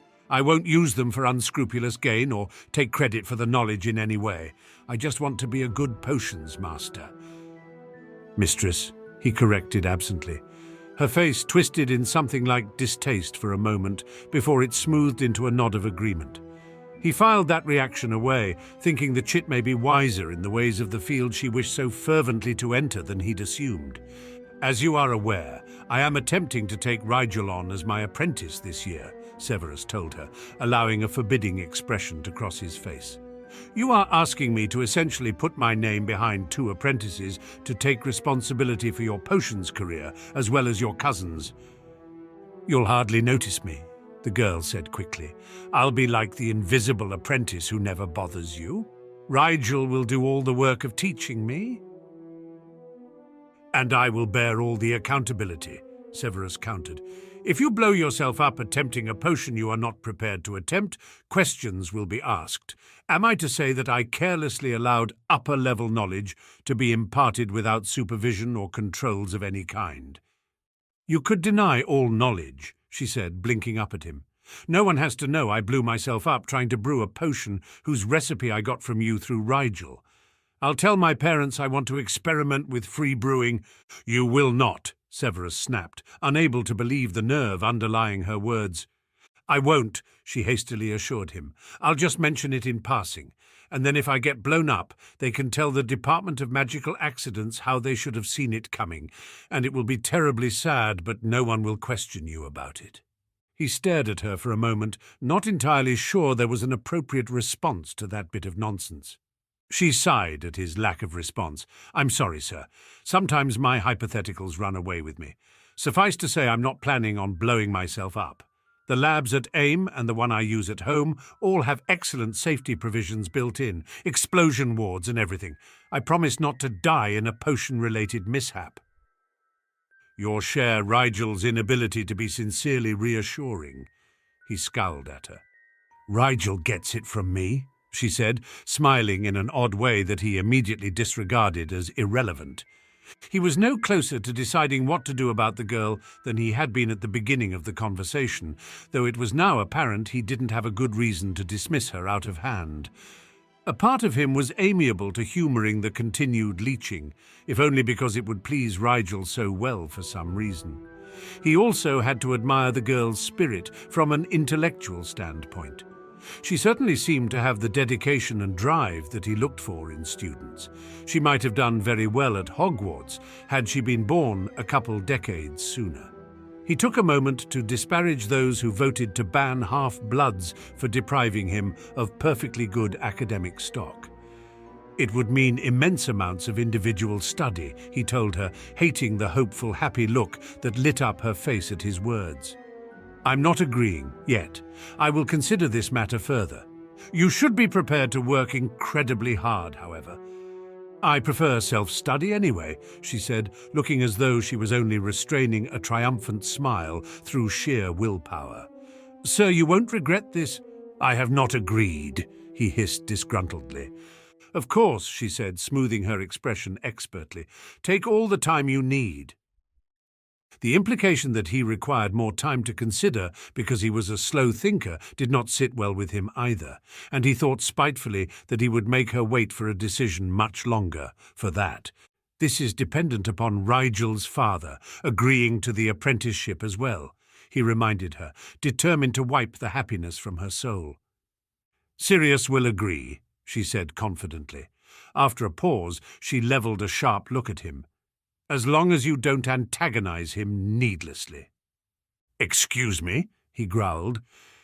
"Just try to be nice," she said cajolingly, as though she were dropping him off at the schoolyard and encouraging him to make friends. "Talk about Rigel and nothing else. Emphasize the good things that Rigel will get from the arrangement, and downplay the advantages you'll get politically in the guild from having a talented apprentice." He could not begin to fathom how she knew so much about guild politics. What were they teaching their interns these days? Just as he was on the cusp of a cutting retort, their conversation was interrupted by an obnoxiously familiar voice. "Snape, who dragged you out of a lab?" They both turned to see Malcolm Hurst, Aldermaster of said guild, melting out of the crowd like a spectre sent by the fates to haunt him. Why, in the name of all decency, had he thought he could attend this circus without getting cornered by one of the ringmasters? "Malcolm," he said, intentionally freezing any hint of welcome from his tone. "Don't you have someone else to impress?" "I've been impressing people all night," Hurst said, smiling like the press goober he so often aped. "I need a break talking to someone who doesn't put stock in pandering and charm." "Lucky me," he drawled. "And who's Harry?" To his surprise, the Aldermaster recognized the girl immediately on sight, stepping forward to embrace her like a long-lost daughter. "I didn't know you'd be here. How is your third year going? That old fusspot Talum treating you well, I hope?" "My schooling is going well, Master Hurst," she said, smiling politely and even fondly up at the other man. "How is your wife? And Leo?" "My other half couldn't be here tonight. Work in the clinic has been piling up these last weeks," the man said regretfully. Severus vaguely recalled his wife had started a St. Mungo's funded clinic in one of the less savoury alleys beyond Nocturne. He had no idea where the Potter chit would have met the woman, however. She wasn't known for skulking about the guild like some other masters' wives he could mention. And Leo I haven't seen in days. He's moved out now, so you'd know better than I how he's doing, I dare say. So the girl had an in with the older master's son. That certainly explained how she got her internship. Judging by her embarrassed glance in his direction, she knew exactly what he was thinking. Not immune to insinuation after all, then. Perhaps if I tell him I saw you here, he'll be more inclined to accompany me next year, Hurst was saying thoughtfully. This doesn't seem his scene, the girl said, smiling slightly at some humour he was not a party to. Nor yours, I would have said, Hurst said, not unkindly. The girl bowed her head agreeably enough. Unself-consciously antisocial, then. Severus told himself firmly that he was not going to award the girl points just for that. It surprised him how like Rigel she was, though. One marauder offspring turning out atypical from his expectations could be passed off as a fluke. Two, however, bore contemplation. Was it Lily's influence, or the werewolf's? The girl spoke up before he could let his mind wader too far down that unpleasantly paved road. It was not his place to speculate on the lives of others, especially those not under his Slytherin banner. I ought to go check on my parents, see if they need help with Addie, she said, inclining her head once more in a polite farewell. It was wonderful to finally meet you, Master Snape. Have a pleasant evening, Master Hurst. As she left, Hurst turned eyes on him that were both curious and serious. So you've officially met our most interesting new brewer. How did you find her? She reminds me of you sometimes. I beg your pardon? Snape sneered. It was an ice age too soon for any whelp of James Potter to be compared to him. Hard-working, passionate about the field, innovative, proud. Hurst ticked the traits off on his fingers with a small smirk. She's much more polite than you, though, and more forgiving, too. I once witnessed one of her fellow interns deliberately sabotage her potion, and she didn't so much as send an accusatory glare at him, just fixed the mistake and presented the final product like nothing had happened. She is exceedingly foolish, Severus said. She will never reach the position in the guild she yearns for. Why's that? Hurst asked mildly. Because she's a woman? Because she's weak, he said, mouth drawn in a harsh line. She places her hopes in others instead of relying only on herself. She lacks the competitiveness to move other, more ruthless brewers out of her path. She will defer to everyone around her until she ends up playing second fiddle at some large-scale, small-impact brewing company. Her name will never see the major journals, and she will fade, bitter and resentful, into obscurity. That's a bit harsh, Severus, Hurst said, voice soft but admonishing. Harry Potter is an extraordinary young lady, and I believe her talent will take her places where ruthless competitiveness is unnecessary. Going to see to that? He asked snidely. I see to all new talent in need of encouragement, Hurst said stiffly, not missing the accusation of favouritism. Harry doesn't need my help, but yes, she will always have it. And not because of her friendship with my son and wife. So you say, Severus drawled, not believing a word of it. Hurst bristled subtly and snapped, I did not know they were friends until after I'd evaluated her brewing skills. Her potions speak for themselves. I thought her much older and more experienced, in fact, when I went looking for their maker, and no one was more surprised than I to find that the brewer I'd been tracking down was Heiress Potter, but there she was. Not everything requires such cynicism, Severus. Sometimes the young do surprise us. Surely you know that, working at Hogwarts for so many years. There must have been students that you just knew immediately were something special. His mind lit immediately on Rigel Black, and he could not deny that such outliers apparently existed. He just thought it unlikely that they could exist so close together, in the same family even. Statistically, it struck him as impossible. Where did you come across her work? He questioned suddenly, realizing the implications of what Hurst had just said. I came across it accidentally, Hurst said, looking uncomfortable. Intrigued at the usually open man's reticence, Severus pressed. You make it sound as though she were distributing. Surely they haven't given the girl a license already. The ministry is not quite that foolish, I dare say. She works through licensed distributors, Hurst said quickly, obviously not wanting Snape to think anything untoward of the girl. He simply couldn't believe what he was hearing. Plural? At her age? Who? Hurst grimaced. It really isn't common knowledge. I shouldn't have said anything. I just didn't want you to be too dismissive of the young lady. She really is quite talented.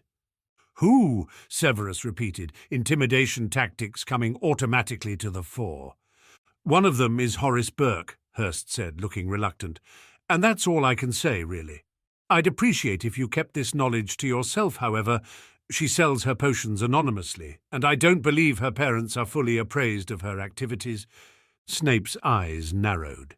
He used Burke himself for certain ingredient acquisition. His quality was always assured. If he distributed even one of the girl's potions, it meant she had access to some very well-written recipes. Whatever was she selling potions at 13-4, and without the knowledge of the elder Potters? Somehow he doubted she was strapped for funds. Did she simply enjoy the practice? She could donate them to St. Mungo's were that the case. Severus himself had done that while studying for his master's examination. Many potions students did, as there was never any need to waste good potions. It struck him again how similar she and Rigel were turning out to be, at least in terms of how they dealt with the world around them. Rigel, too, avoided the supervisionary involvement of adults wherever possible. If he had not warded the time-turner in his desk drawer himself before the winter holidays, he might suspect Rigel of playing a very dangerous game with him. As it was, he was slowly coming to accept that against all odds there were two incredibly talented and ridiculously secretive young potions brewers in England. Salazar helped them all when those two became old enough to apply for guild membership. He had a bad feeling that the field as he knew it was going to be shortly turned on its head. I will keep this information to myself, Severus agreed after a long moment. He would certainly be talking to Horace Burke, however. Clearly, he needed more information on this Potter girl, if he was to make her his de facto proxy apprentice through Rigel. He ignored the part of himself that pointed out his diction indicated he had already made his decision on the matter. He was certainly not invested in her circumstances already. He would decide if and when the girl was deemed a suitable vessel for his expertise, and no amount of mysterious backstory was going to intrigue him into capitulating sooner. Harry walked away from the potions masters feeling cautiously pleased. She thought it had gone well, even if her nerves had gotten the better of her at the end and caused her to act as though under a mild babbling charm. All she could do now was wait. She circled the room in search of her family members, thinking vaguely that her mother might like her to carry Addie for a while. Babies got heavy, she gathered, if you held them long enough. She passed the Parkinsons, where it looked like the receiving line was finally dying down. How late was fashionably late, anyway? Surely whoever had just arrived was pushing propriety. After sparing the party a curious glance, she saw to her surprise that it was Marcus Flint and an older gentleman who was, presumably, Lord Flint. She fought the impulse to freeze or duck guiltily, reminding herself that Harriet Potter did not know either man. As she passed close enough to overhear the conversation, she caught Flint Sr. saying, "Homesick, unfortunately. Otherwise she would have loved to be here. Isn't that right, Marcus?" Marcus's response was an annoyed grunt, followed by, "I feel a bit sick myself." He broke away from the group abruptly and made a surly beeline for the bar. Harry just managed to turn her face casually away as he passed her. She moved on, weaving here and there around increasingly drunk partygoers. Apparently the Parkinsons were not at all stingy with their refreshments. A few minutes later, she found her friends once more. They had drifted somewhat from the spot under one of the balconies that they'd occupied earlier. Archie was with them, but so were Adrian Pusey, Lucian Bowl, and Calum Lestrange, and he and Archie didn't appear to be having a polite conversation, which is why I can't fathom the level of sheer nerve you managed to summon in trespassing for the second year running where no one wants a— "Do shut up, Lestrange, no one is listening," Harry cut in, smoothly stepping up beside Archie so that she was physically between him and Lestrange. Archie could hold his own in petty bickering, she knew from experience, but he should haven't to put up with the pretty boy's nonsensical venom when there were perfectly good ways of stemming it. "You!" The icy-eyed boy sneered elegantly down at her. "What has it come to that they allow the rabble to roam in hallowed halls?" "I missed you too, Calum." She smiled sweetly at him. "How's your final year shaping up?" "Don't talk to me like we're friends," the black-haired boy hissed, trying and failing at not looking alarmed. "But we are." She blinked innocently up at him, widening her eyes in a show of hurt confusion. "You told me your favorite color and everything." "I did not," he snapped. "Then how do I know it's dark blue?" she asked reasonably. "It isn't," he growled, clearly annoyed. His expression only grew darker when several of the others chuckled lowly. Lestrange visibly collected himself, apparently realizing how foolish she had made him sound. "Still up to your usual nonsense, Potter. How plebeian—" She bowed mockingly, not bothering to hide her satisfied smile. "How do you two, know one another?" Bowl was apparently the only one brave enough to ask. Lestrange turned to the other boy with a smirking expression. "We happened to intern at roughly the same time at the Potions Guild this summer. I got in on merit, of course, while well, I suppose she filled the novelty quota." Harry mooed thoughtfully. "He's right. It probably was novel for the guild to have an intern with real talent for a change." "Talent is about dedication," Lestrange spat. "Any 2-year-old can throw random things in a cauldron and call it a new discovery. If you had any sense of what being a true potions maker was about, you'd build on the tradition before you, not blow it to smithereens with your wild half-blood ideas." "Maybe you're right," Harry sighed sadly. "I guess only purebloods can have good ideas." She turned to Archie ostentatiously and said, "Rigel, would you mind telling Master Snape that Calum Lestrange, that's Caelum, thinks that he ought to keep his half-blood ideas to himself for the good of potions brewers everywhere?" "I'd be happy to pass along the message," Archie said, smiling slightly. "Do you have a card I could include with the note, Lestrange?" The older boy looked close to frothing with rage, but instead he merely shot her a glare that promised retribution, turned and strode off with a disgusted huff. "He's getting better at taking his lumps," Harry observed into the silence that followed. Archie nodded in agreement. "Not one call for his mother that whole time?" Theo, Millicent and Pusey all snorted with laughter, and the others visibly relaxed. "I don't know how you two managed to just smile through his vitriol," Bowl said, shaking his head. "Don't you know how powerful his parents are in the party?" "Our parents aren't in the party," Archie reminded him delicately, "so we don't give two nuts what Lestrange thinks." "And he's mostly bluster anyway," Harry said fairly.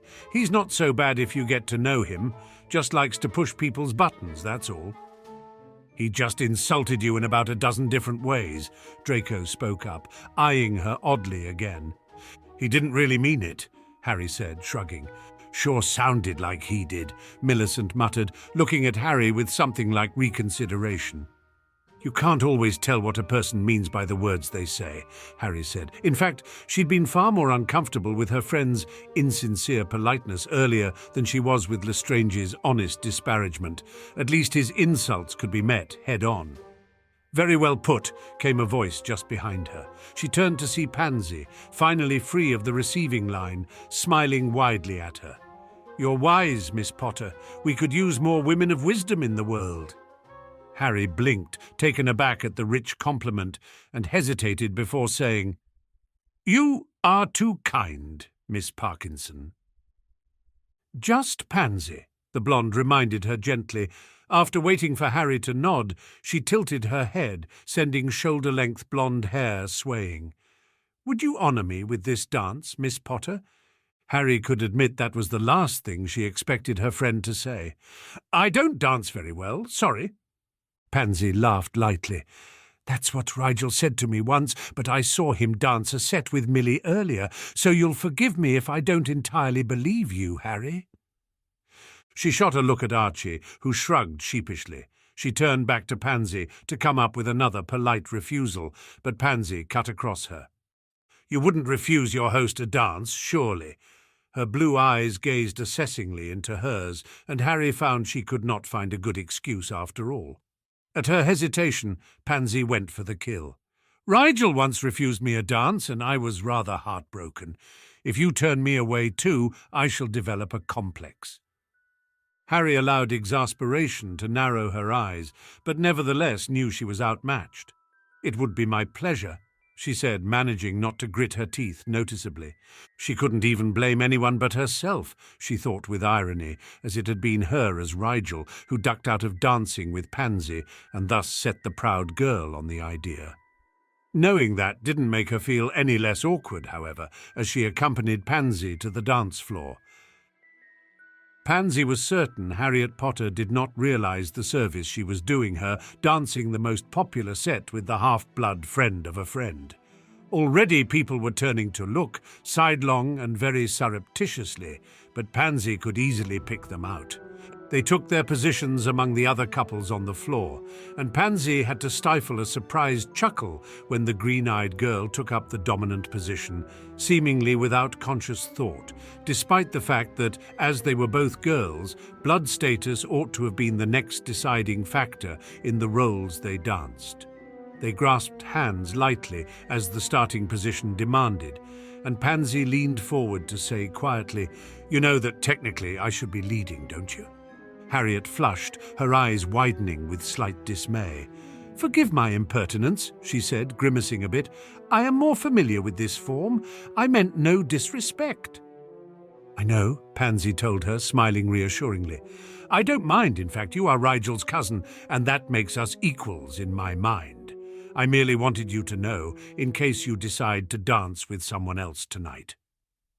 The other girl's eyes widened again, this time in surprise and, she thought, something like gratitude. Pansy wondered if the others had been less than polite to her. She would have words with Draco, if that were the case. Rigel was depending on them to make Harriet feel welcome, if they did marry, and Pansy was not sure at all that Rigel would put forth the effort in finding himself a better match. If he already had a girl suited to his hobbies and habits at home, they would be seeing a lot more of her. That, coupled with the fact that if it came to a choice between his friends and his family, Pansy was not at all sure Rigel would choose them, meant that they had to make a good impression. They began to move through the dance steps, mirroring one another in each choreographed spin and gesture. Harriet wasn't bad per se, but she was obviously uncomfortable with the entire activity. It was all Pansy could do not to smile with amusement, as a particularly grandiose hand flourish made Harriet's nose wrinkle with distaste. It really was a shame the girl was half-blooded, she thought. It showed great courage to come to an unfamiliar place and stand up to sneers and titters when there was nothing to be gained from it in the end. The other girl also seemed to be clever and polite. Harriet might have made a prodigious match had she been born pure. Pansy might have considered her for herself, in fact, if things had been different.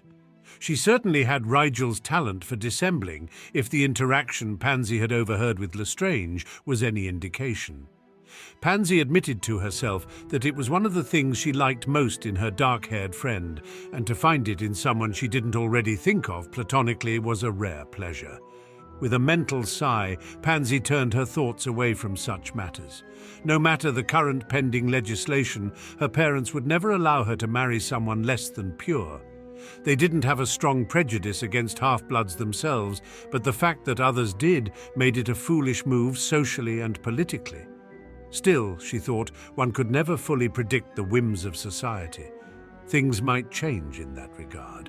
Why, only 2 centuries before, it would have been completely unheard of for 2 women to dance together, and look at them now.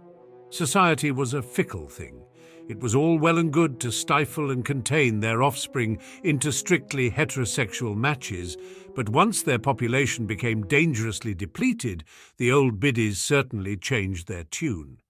In a strange way, they actually had blood mania to thank for the openness of wizarding relationships in modern times, she mused. When purebloods became desperate for more children to fill out their ranks, in competition as they were with all the new muggleborns who came pouring into the wizarding world each generation, it was suddenly less important to uphold conventional standards of sexuality and more important to encourage any couple, regardless of makeup, to marry and have babies with whatever magical assistance was necessary. As she twirled and spun on autopilot, Pansy thought cynically that it didn't hurt that having the option of a homosexual relationship doubled the candidates with which one could be matched without resorting to incest. Pureblood insanity had taken a dramatic drop-off when people warmed to the idea that marrying your sister wasn't necessary when you had a fourth cousin, twice removed, who could bear children with the right combination of potions, and how like the upper echelons of society to veil this pragmatic change behind a pretense of cultural openness and an encouragement of love and free will. The dance was coming to a close, so Pansy pulled her wandering attention back to her partner, who looked a little too relieved to be perfectly polite when the music wound down at last. "That was lovely," Pansy said, placing her arm on Harriet's as they exited the dance floor. "Yes," Harriet said, smiling in a way that Pansy could tell was fake, but only because she'd seen a similar smile on Rigel's face so often. "Thank you very much for the dance, Pansy." "Any time," Pansy said, smiling at the uneasy look that produced on the other girl's face. "I must return to my parents. Will you escort me there?" Harriet adjusted her glasses uncomfortably, but inclined her head nevertheless. "I should check on mine as well. Perhaps I will spot them on the way." As they maneuvered through the crowd, Pansy couldn't help but think that Harriet had never escorted anyone anywhere before. The green-eyed girl had noticeable trouble navigating the crush on both of their behalf, and several times had to stop and recover Pansy from where she'd been cut off between groups of people. With her incredibly apologetic grimaces each time it happened, Harriet came off entirely endearing, though Pansy had to wonder why someone obviously unaccustomed to leading would have practiced the lead position in dancing so singularly. Perhaps she had learned from Rigel. She would have to ask her friend when she saw him again. However innocuous Harriet Potter tried to come across, there was something curious about her that tugged at Pansy's mind, even as she told herself to let it go. It was with acute relief that she spotted Pansy's parents at last through the sea of people. To her surprise, her own parents were there with them, in a group that looked as though it was made up of all the most important people in the room. The minister stood at James's side, along with several prominent Wizengamot members, including Marchbanks and Ogden, who Harry never seemed to see apart. On the other side of the circle stood Lord Riddle, the Lestranges, the Malfoys, and, of course, the Parkinsons. Harry left Pansy with her parents and circled the group until she reached Lily's far side, where Addie was propped on one slender hip. "Harry, we wondered where you and Archie had gotten to," her mother said, smiling brightly down at her. "Are you enjoying yourself?" "It's a lovely party," she said, smiling slightly. "Would you like me to hold Addie for a while?" "Please," Lily sighed gratefully. "Your father is on duty, so he can't exactly relieve me." Addie was handed down into Harry's unsure grasp. Her little sister blinked up at her assessingly, and she awkwardly adjusted her until the babe felt somewhat comfortable in her arms. Eventually, Addie seemed to decide Harry was not an immediate threat and began dozing against her shoulder unself-consciously. Harry comforted herself that if Addie managed to drool all down her robes, at least most of the people present would be too intoxicated to notice. Half the conversations around her seemed punctuated by giggles with unusual frequency. Lily was having a lively conversation with Tiberius Ogden about the latest project she was working on for her experimental contracting company. Madame Marchbanks appeared to be tittering along to a story Rose Parkinson was relating with sparkling humour in her eyes. The minister was in quiet conversation with what Harry thought was one of his cabinet members, James, looking on stoically. Riddle was engaged in discussion with the Lestranges, Mr. Malfoy and Mr. Parkinson, but Harry noticed the Lord's eyes were fixed on a point across the room. Harry turned subtly under the pretense of readjusting the sleepy Addie in order to follow his line of sight. She could just make out the dark-clad form of Professor Snape in close conversation with both brothers Black across the hall. They were all three strikingly tall, which made them stand out from the crowd even at a distance. Riddle was not the only one eyeing the three, she noticed, and no wonder when it was common knowledge that Snape and Sirius despised one another. Harry could not prevent the silent prayer that graced her lips, just in case anyone was listening, that the conversation happening across the room would go smoothly. It would be revolutionary for Snape to take her on as an apprentice. A 13-year-old was almost unheard of. The things she would learn. She tore her eyes away, aware that there was nothing she could do at that point. She cast about for a distraction, and her eyes lit immediately upon her mother, almost magnetically drawn. Blinking, she took in Lily with fresh eyes, suddenly realizing that she had never been to a formal event with her mother before and had never seen her like this. She was captivating. Not just her beauty, which Harry had always taken for granted, but her sheer presence. She was certain Lily had never had such an aura of charm and grace about her before. What had happened to her tired, overworked mother who lounged about the house after dinner in her pajamas? At some point in her musings, she noticed Archie approach their circle on the other side, with Draco leading him to a place near Mr. Malfoy. Their eyes met and they exchanged brief smiles, but there was little opportunity for a proper greeting across the many different conversations around them. Harry turned back to watching her mother with a frown. Perhaps it was the dress robes, she thought, but immediately dismissed the idea.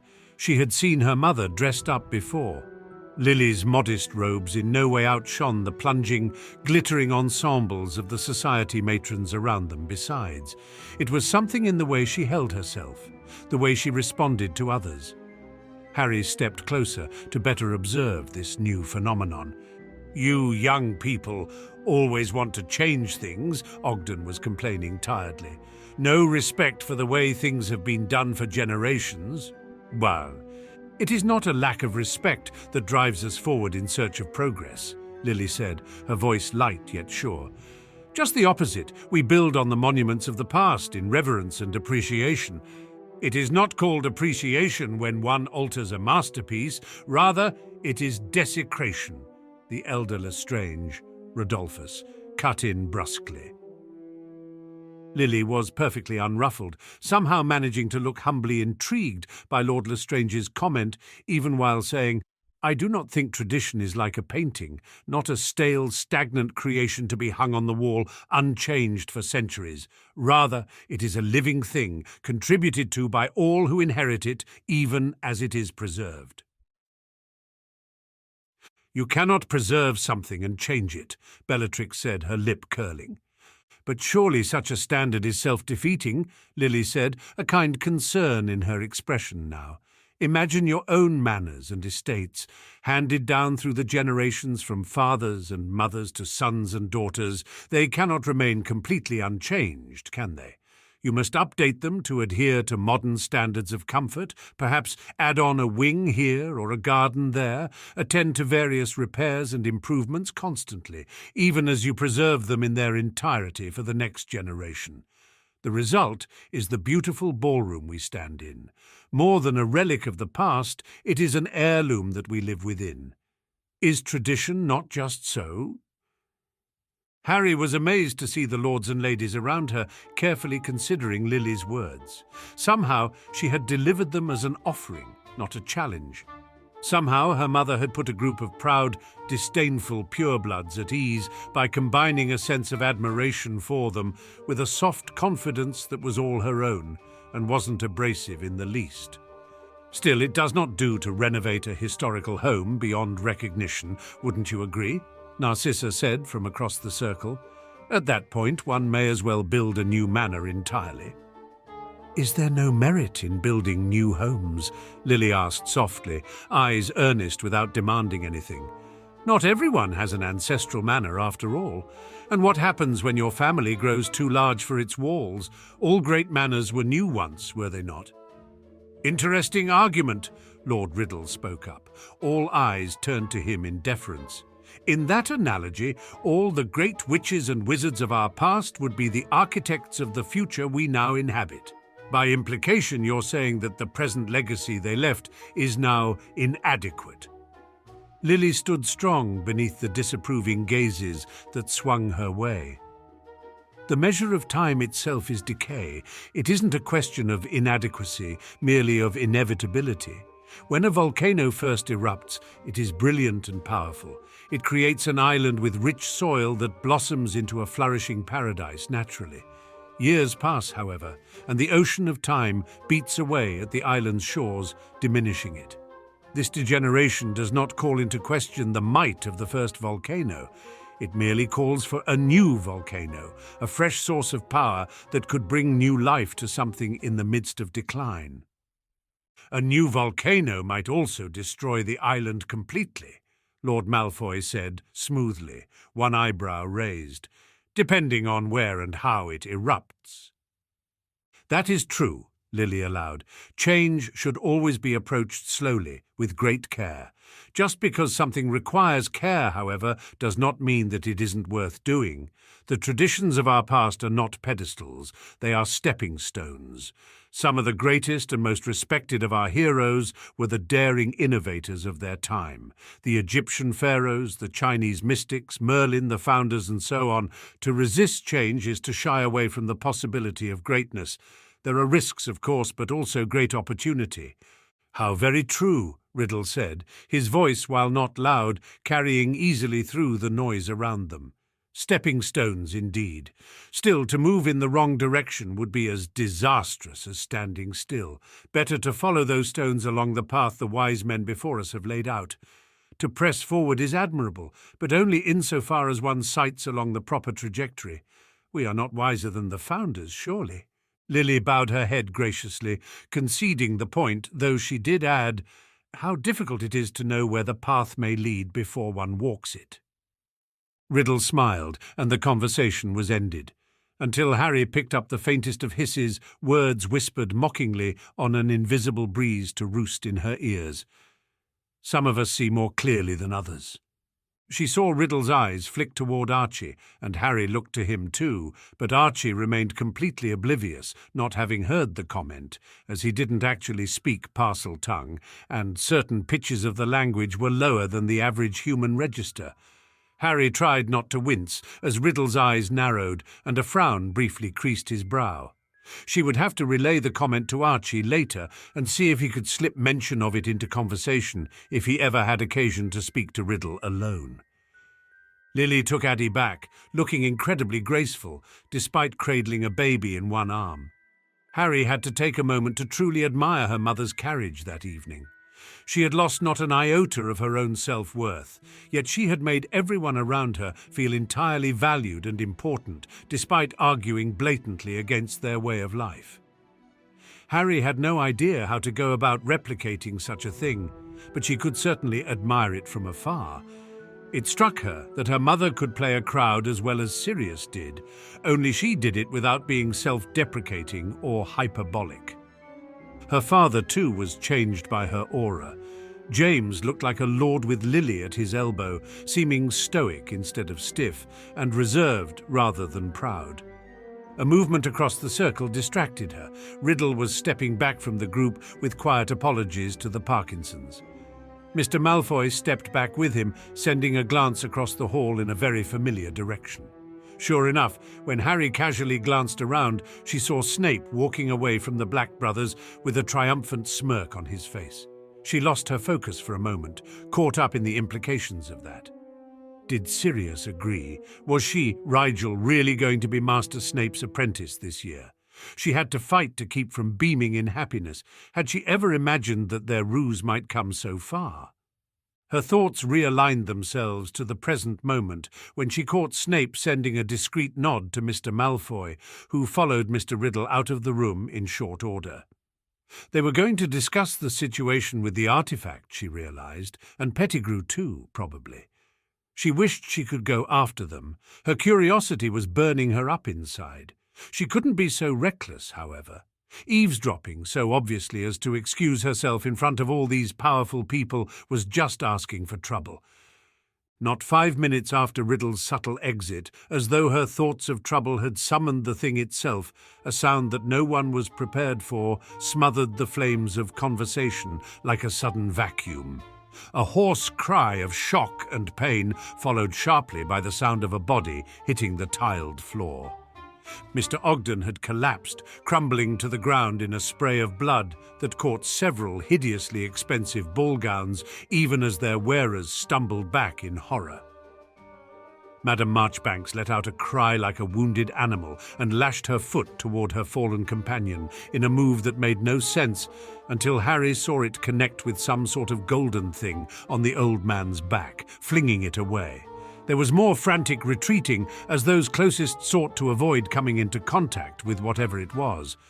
Her father surged forward between the golden thing, which was writhing and skittering across the ground now, and the minister.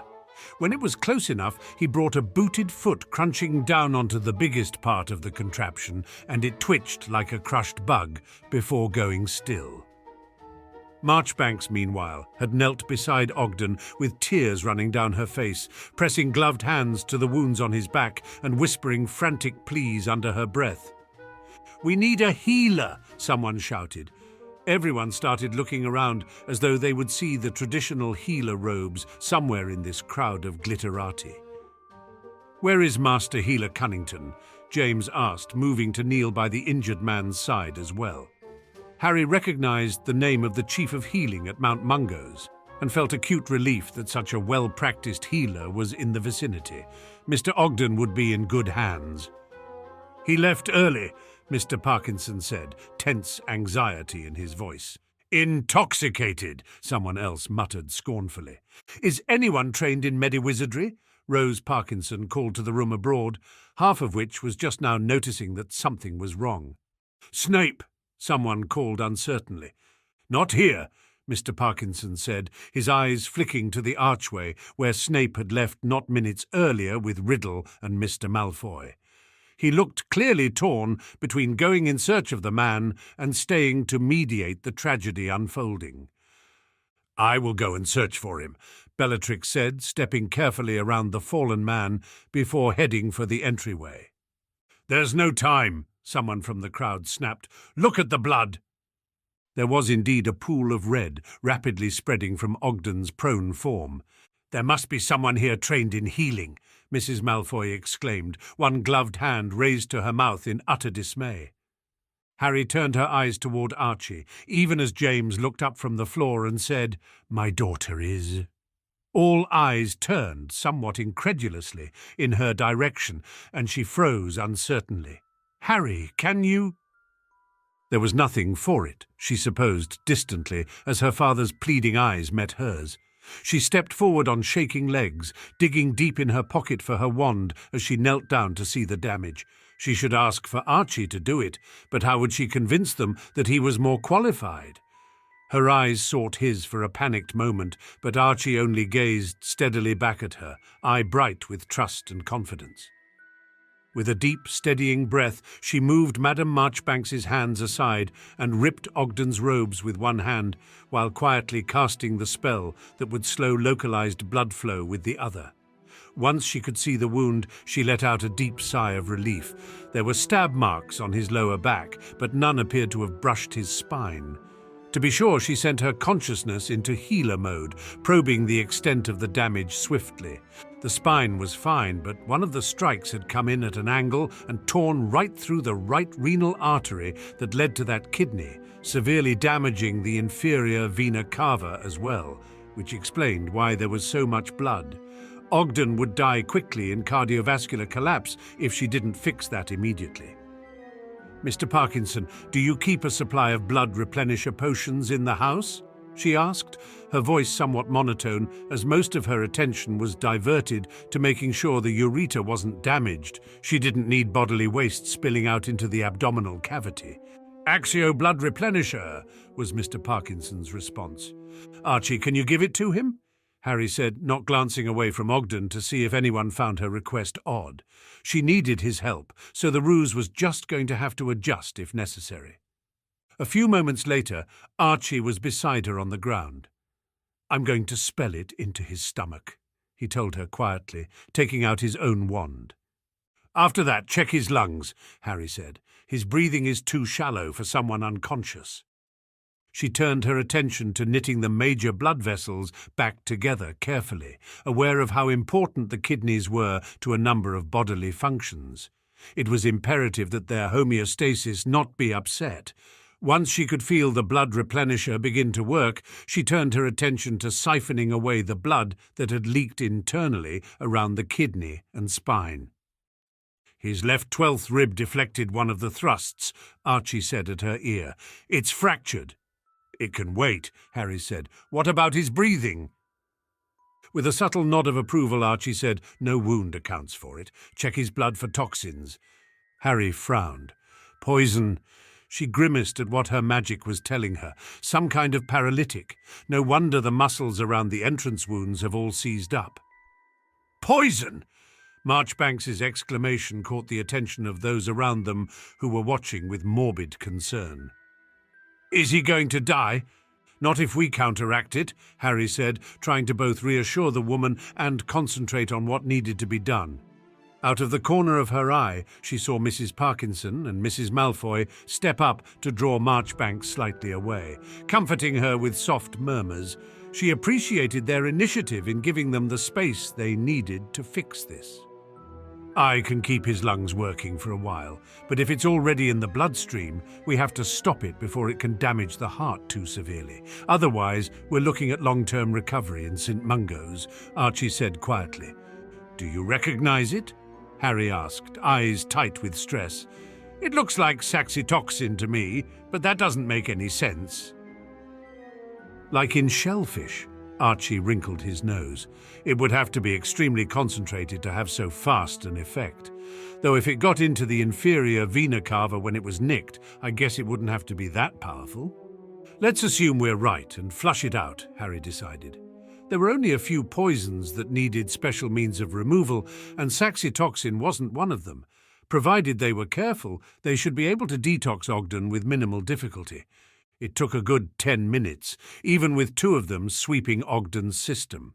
Archie took care of flushing the delicate heart and lungs, while Harry focused on the liver and kidneys. Thankfully, not much of it had gotten to the extremities, and the digestive tract was largely unaffected.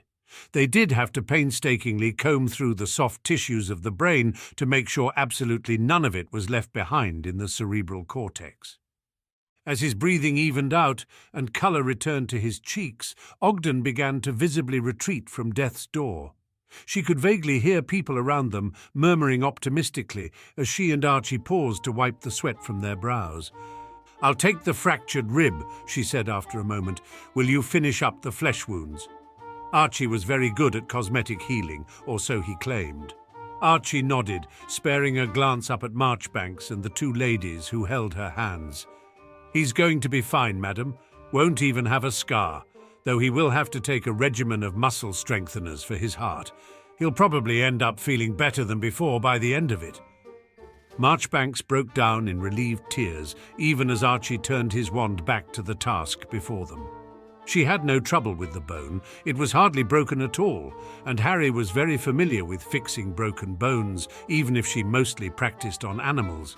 A glow of satisfaction lit her face as she rocked back on her heels finally and watched Archie close the last few inches of open skin on Ogden's lower back. After checking the elder's vital signs and sensing no sign of further bodily distress, they both stood. "He's fine now," Harry said, gesturing Marchbanks forward. "You can wake him." With a breathless laugh of pure happiness, the elder knelt and hurriedly repaired and cleaned Ogden's robes to their previous glorious state. She then pressed her wand to his side and whispered, "Enervate." Ogden coughed, groaned, and pushed himself up from the tile with a confused grimace. What happened?" he said, bracing himself on his hands and knees before climbing to his feet slowly, supported by Madame Marchbanks the entire way.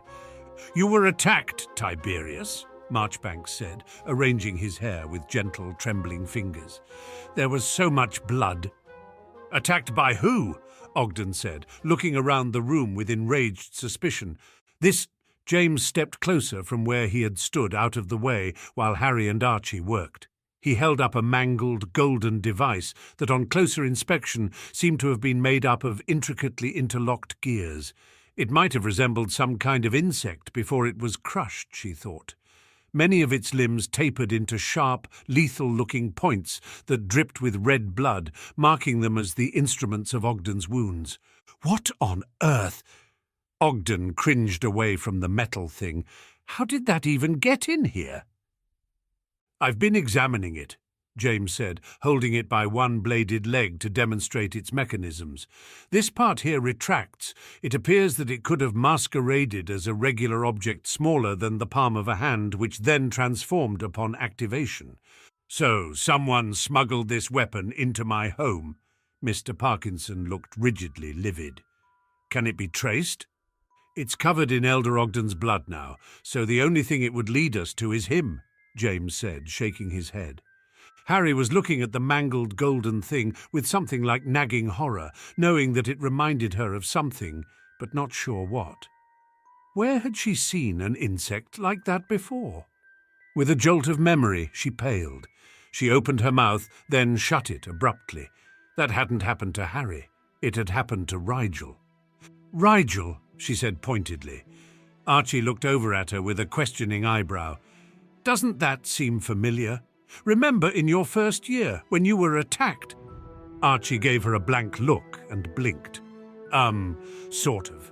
It was that Jordan fellow, wasn't it? Draco was suddenly there at Archie's elbow. Lee Jordan, you're talking about that spider thing he tried to use on you. It had a paralytic agent too, didn't it? Archie nodded unsurely, clearly trying to recall what she'd told him of the incident.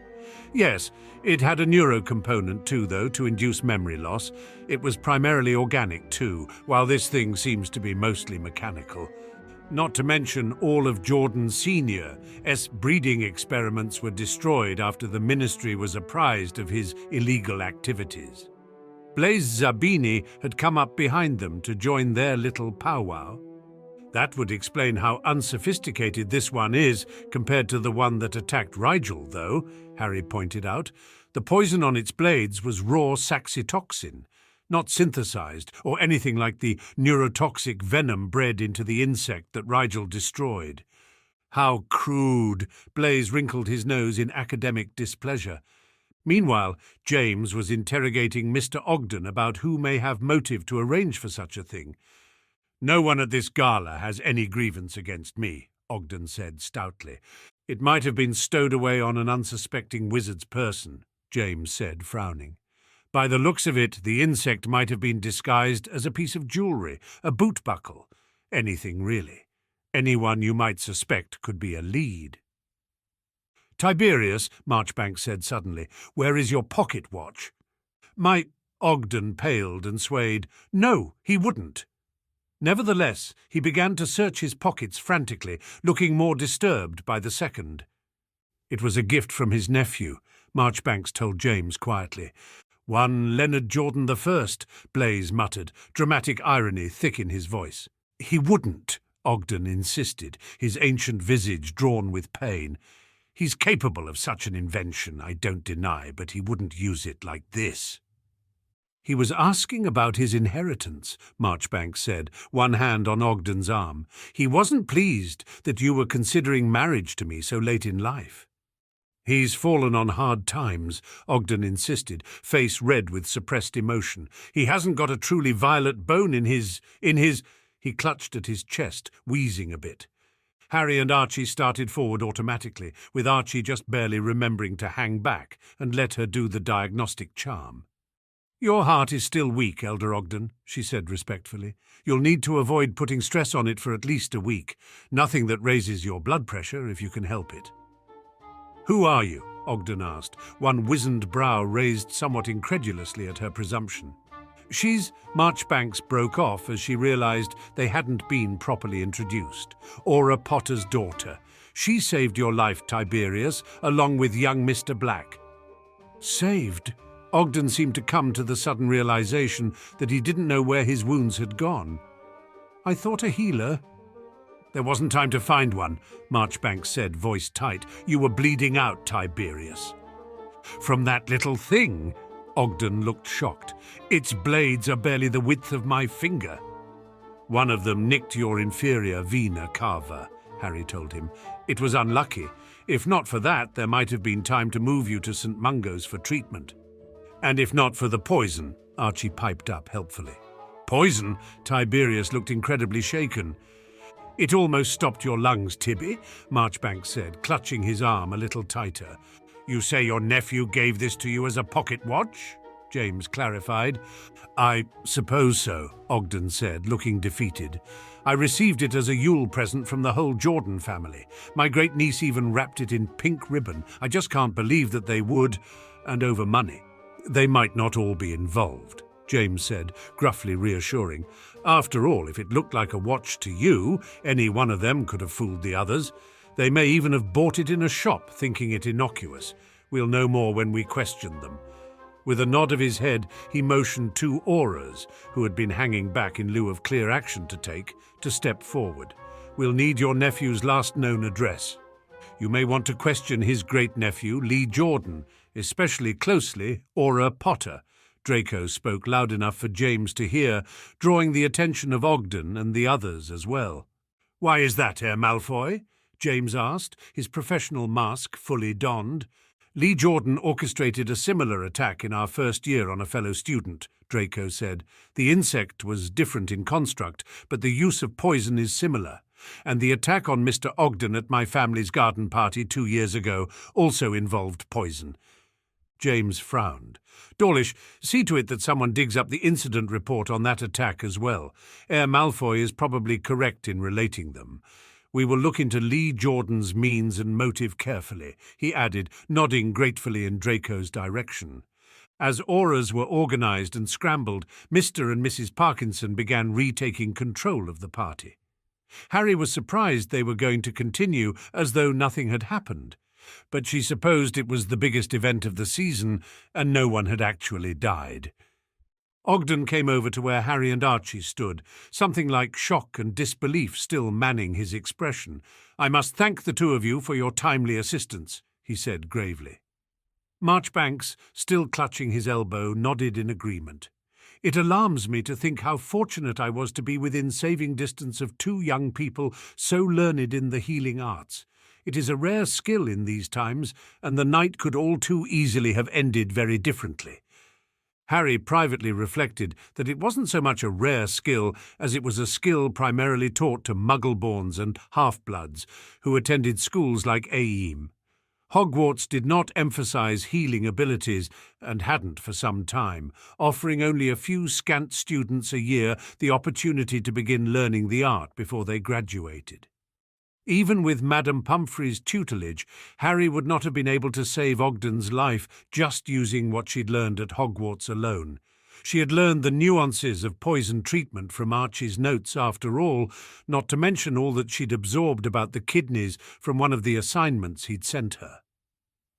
She wondered suddenly if Dumbledore de-emphasized subjects that foreign schools like AIM emphasized on purpose, like alchemy, to give those children of lesser blood a competitive edge in the workforce, despite numerous ministry sanctions discouraging employers from hiring those schooled abroad.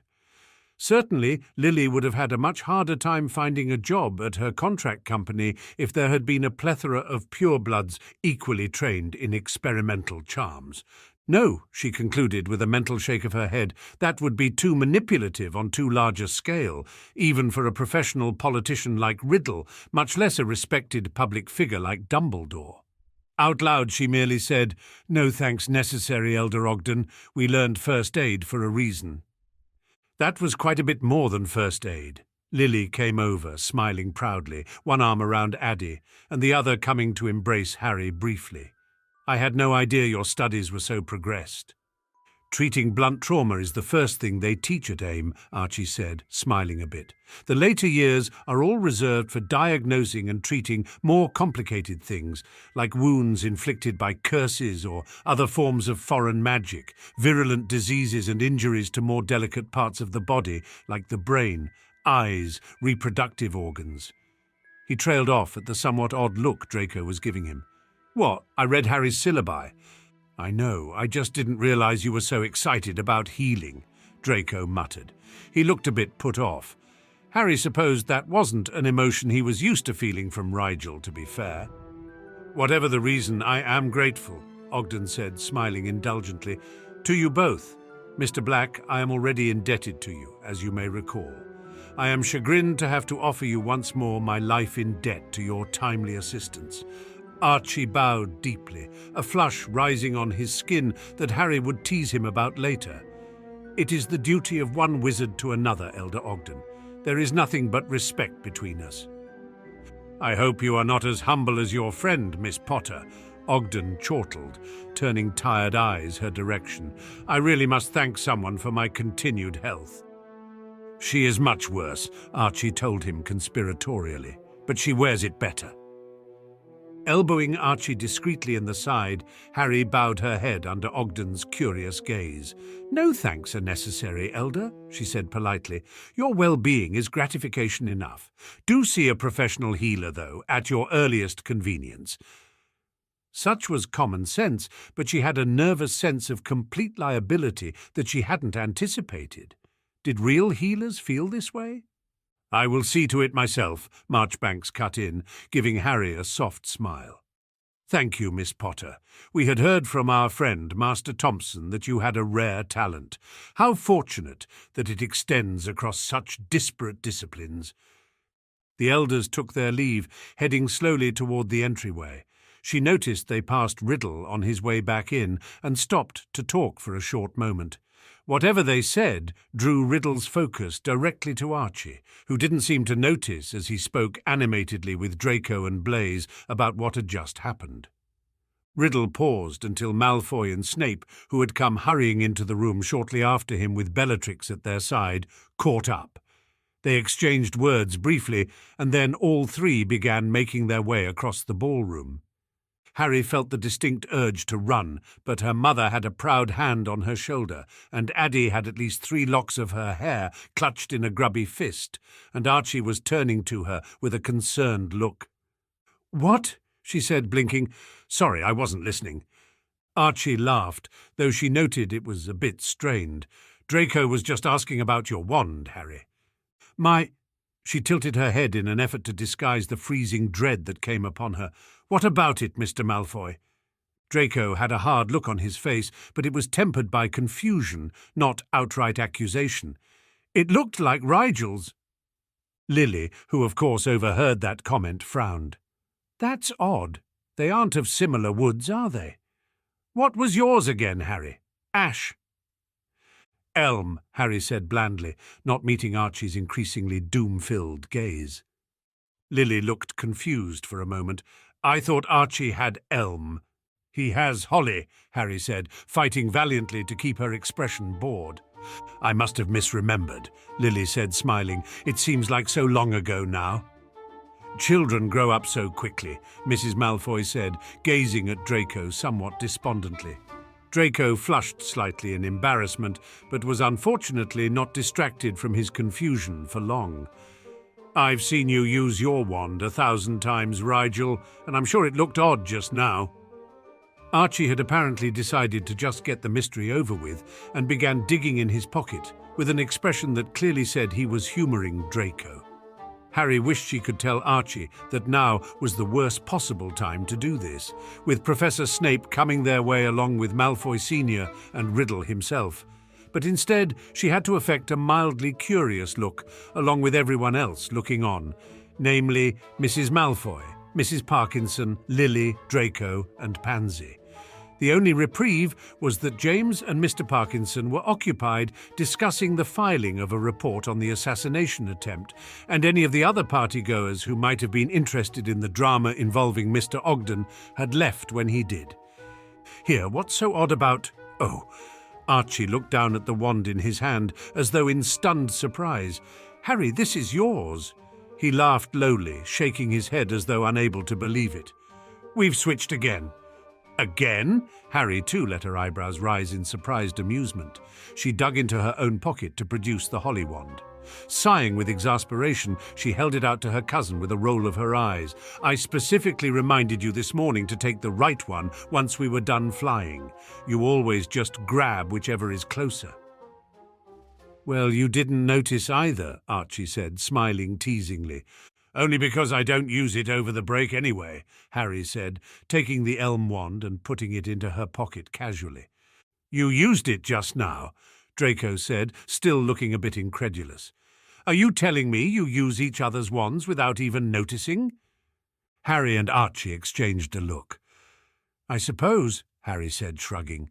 "Is that odd?" She knew very well that it was, but it wasn't as though they could prove she and Archie were lying.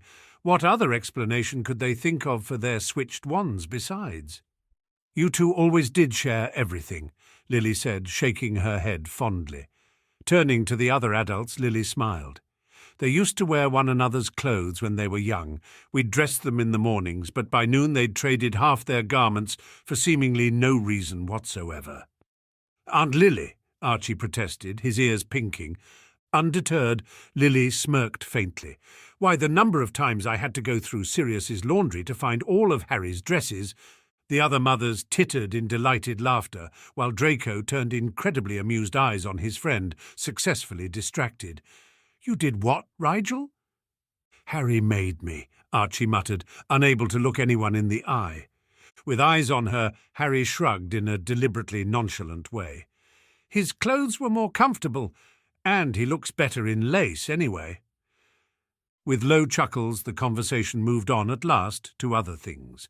Riddle and Mr. Malfoy began conversing in low tones with Mr. Parkinson, no doubt divining what exactly had occurred in their absence.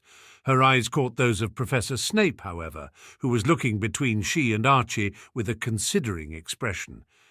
It wasn't quite suspicious, but it seemed dangerously thoughtful to Harry, who knew very well that Snape knew how much trouble Rigel had using most wands that were not his own.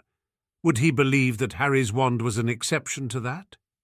Lily shifted Addie higher on her hip, and the movement caused her suppressor bracelet to catch the light dazzlingly. Snape's eyes shifted from Archie to Lily, and his gaze sharpened in realization and disappointment after considering the bracelet for a moment. Seeing his look, Lily followed his eye-line to her suppressor and flushed almost guiltily. She sent the potions master a look that pleaded for understanding, but Snape turned pointedly away, lip curled in utter disgust.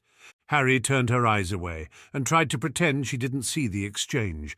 Somehow the gala was not turning out like she'd thought it would. She remembered being bored at the previous one, but not consistently uncomfortable. Was that the difference between being a pureblood and a half-blood, a boy and a girl? Mrs. Parkinson left with Mrs. Malfoy to begin the lengthy process of making the rounds to various groups of important partygoers and assuring them that all was well. Harry supposed somewhat cynically that most of them had been too proud to gawp like tourists as Ogden bled out on the floor, but weren't too proud to solicit the juicy gossip from a reliable source afterwards. "I'm going to get food," Archie said at her elbow. At her raised eyebrow he grinned sheepishly. I worked up an appetite healing." Deciding that that was believable enough not to make him seem out of character, she waved him off. Draco followed her cousin, though he did send her a single penetrating look as he left. Pansy was assisting her mother in talking to as many people as possible before speculation ran rampant. The male adults were in heavy discussion, James and the minister included, which left Harry with Lily and Addie, the latter of whom was looking very cranky. Lily shushed her quietly, grimacing as she shifted the baby once more on her hip. "Want me to hold her again?" Harry asked. Lily smiled. "Are you sure? You always seem so convinced she isn't going to let you." Harry smiled back. "Tonight is lucky, I think." "Very lucky," Lily said, suddenly serious. "Harry, that was an amazing thing you did. When you first insisted on joining the healing tract instead of the potions tract, just so you and Archie could live some sort of vicarious half-life through one another, well, it made my heart ache. I think now, though, that maybe you were meant to. You saved a man's life today, little fawn. And from what I understand, Archie saved his life a year and a half ago, with some very specialized potions knowledge that I can only assume came from you." I think fate had a hand in that. You two are going to do great things." "It really wasn't that big a deal," Harry said. "If there had been someone else within hearing that knew how to heal, they would have done the same." "Well, this time it was you, and you did wonderfully. And to thank you, I'm awarding you babysitting duties for the duration of 1 hour," Lily said cheekily, transferring Addie to Harry's shoulder with a sigh of relief. "I'd put a weightless charm on her, but I'm half afraid I'll forget I'm holding her and let go." "I'll watch her," Harry said, smirking. "Go dance with Dad." From what she could see, James seemed to be winding up his discussion with Malfoy, Parkinson, Riddle, and the Minister. "What a marvellous idea," her mother mused, eyes twinkling. "It has been too long since James drooled at my feet, hasn't it?" Grimacing, Harry made a face that only Addie could see. "Whatever you say, Mum, I'm going to take Addie someplace quieter so she can rest." "Find us before midnight," Lily said absently, already eyeing her father like she was a cat and he a particularly lively ice mouse. "Sirius will want to toast together." Murmuring a promise to do so, Harry resituated Addie more comfortably and wandered off, in search of a corner that was quiet enough to calm Addie down without being dark enough to risk coming across something unsavoury. Eventually, she decided a balcony was her best bet and chose one at random. She took the stairs carefully, very aware of how fragile the thing in her arms was, and how little she knew about infant anatomy in case of an accident. Mentally adding that to her list of things to learn once she got her time-turner back, she ascended the final step and looked up, then faltered. Rosier was up there with Rookwood and Selwyn, and all three were looking entirely curious. She hesitated, but realized it would be churlish to retreat at this point. Instead, she inclined her head politely in Rosier's general direction and hoped he would just leave her alone. She was tired and quite ready to give up the evening as a bad job. Well, apart from her talking to Professor Snape as herself, that part she was pleased with. He didn't, of course, leave her alone, instead waving his friends over to meet her. She supposed she couldn't be too annoyed. From Rosier's perspective, he was probably taking social pity on Rigel's pathetically friendless cousin. From that angle, he was actually being very nice. "Miss Potter," he said, "this is Edmund Rookwood and his fiancée Alyssana Selwyn." "Congratulations," she said, eyes flicking to the lovely dark-stoned ring on Selwyn's finger. "It's lovely to meet you both. Rigel had mentioned you many times." "Thank you," Rookwood rumbled, giving Selwyn a proud, smouldering look. Turning his eyes back to Harry, he added, "We can say the same of you, Miss Potter." She blinked. She didn't really talk about herself that often when she was Rigel, did she? Selwyn smirked slightly, her beautiful eyes rimmed flawlessly in kohl. "Why so surprised? You must know how he esteems you." "I'm all he's ever known," Harry said a bit wryly. "Not any longer, though," Rosier said, smile like a razor. Impervious to his attempt to goad her, Harry smiled back just as sharply. "That's true. It's nice to see him make friends. He's so prone to trouble, as I'm sure you've noticed. Perhaps once you've known him as long as I have, you'll be better at keeping him out of it." Rosier looked positively offended, which made it worth throwing herself under the bus. She could not quite suppress the amusement she felt at getting under his skin for a change. As Rigel, she worried about offended him. They were friends after all. As Harry, though, she could say whatever she wished. Rookwood chuckled appreciatively. "Careful with this one, Alden. She is under no obligation to put up with you." "I noticed," Rosier said, looking as though he was holding back a pout. "She refused to dance with me, you know, then went and danced a set with Pansy. It hurt my feelings." Harry suppressed a snort. "When have you ever denied Miss Parkinson something? The girl is impossible to refuse. Merlin knows I tried." When Rosier insisted on holding on to his hurt expression, she sighed. "Miss Parkinson invited me personally tonight. How could I refuse her invitation in light of that?" The golden-eyed boy hummed. "I suppose that's true. Very well, I forgive you, provided you dance with me at the next gala." "I won't be at the next gala," Harry said, disbelief colouring her expression.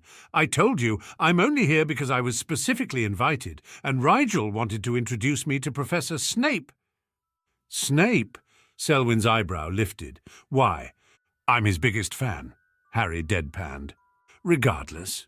Rosier waved a hand, looking mildly disturbed. If need be, I will personally invite you to the next gala. Your family hosted the last one, Harry said. You can't host it again next year. Rosier's eyes sharpened just a tad. Rigel really tells you everything, does he? Yes. Harry intensified her gaze until she knew it could give a grown man shivers and held Rosier's eyes. Everything. The upperclassman dropped his gaze with a grimace, distinctly uncomfortable of a sudden. Selwyn laughed. I like you, Miss Potter. Most half-bloods would think twice before antagonizing the son of Lord Rosier. Not sure if she should be flattered or offended, Harry demurred. Do you know many half-bloods, Miss Selwyn? Very good, Selwyn said, eyes flashing. If you do return next year, keep that gumption. It will serve you well.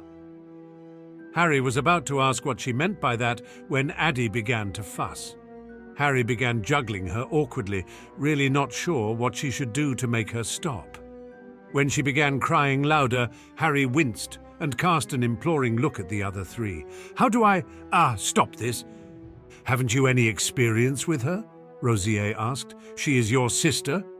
Not really, Harry said, attempting to switch Addie around. Maybe she wanted to see something. She sort of dislikes me. At her less than graceful handling, Addie let out a shrill shout of annoyance that caused several nearby people to look over in annoyance. Let me, Selwyn said sharply, scooping Addie out of Harry's hands with natural ease.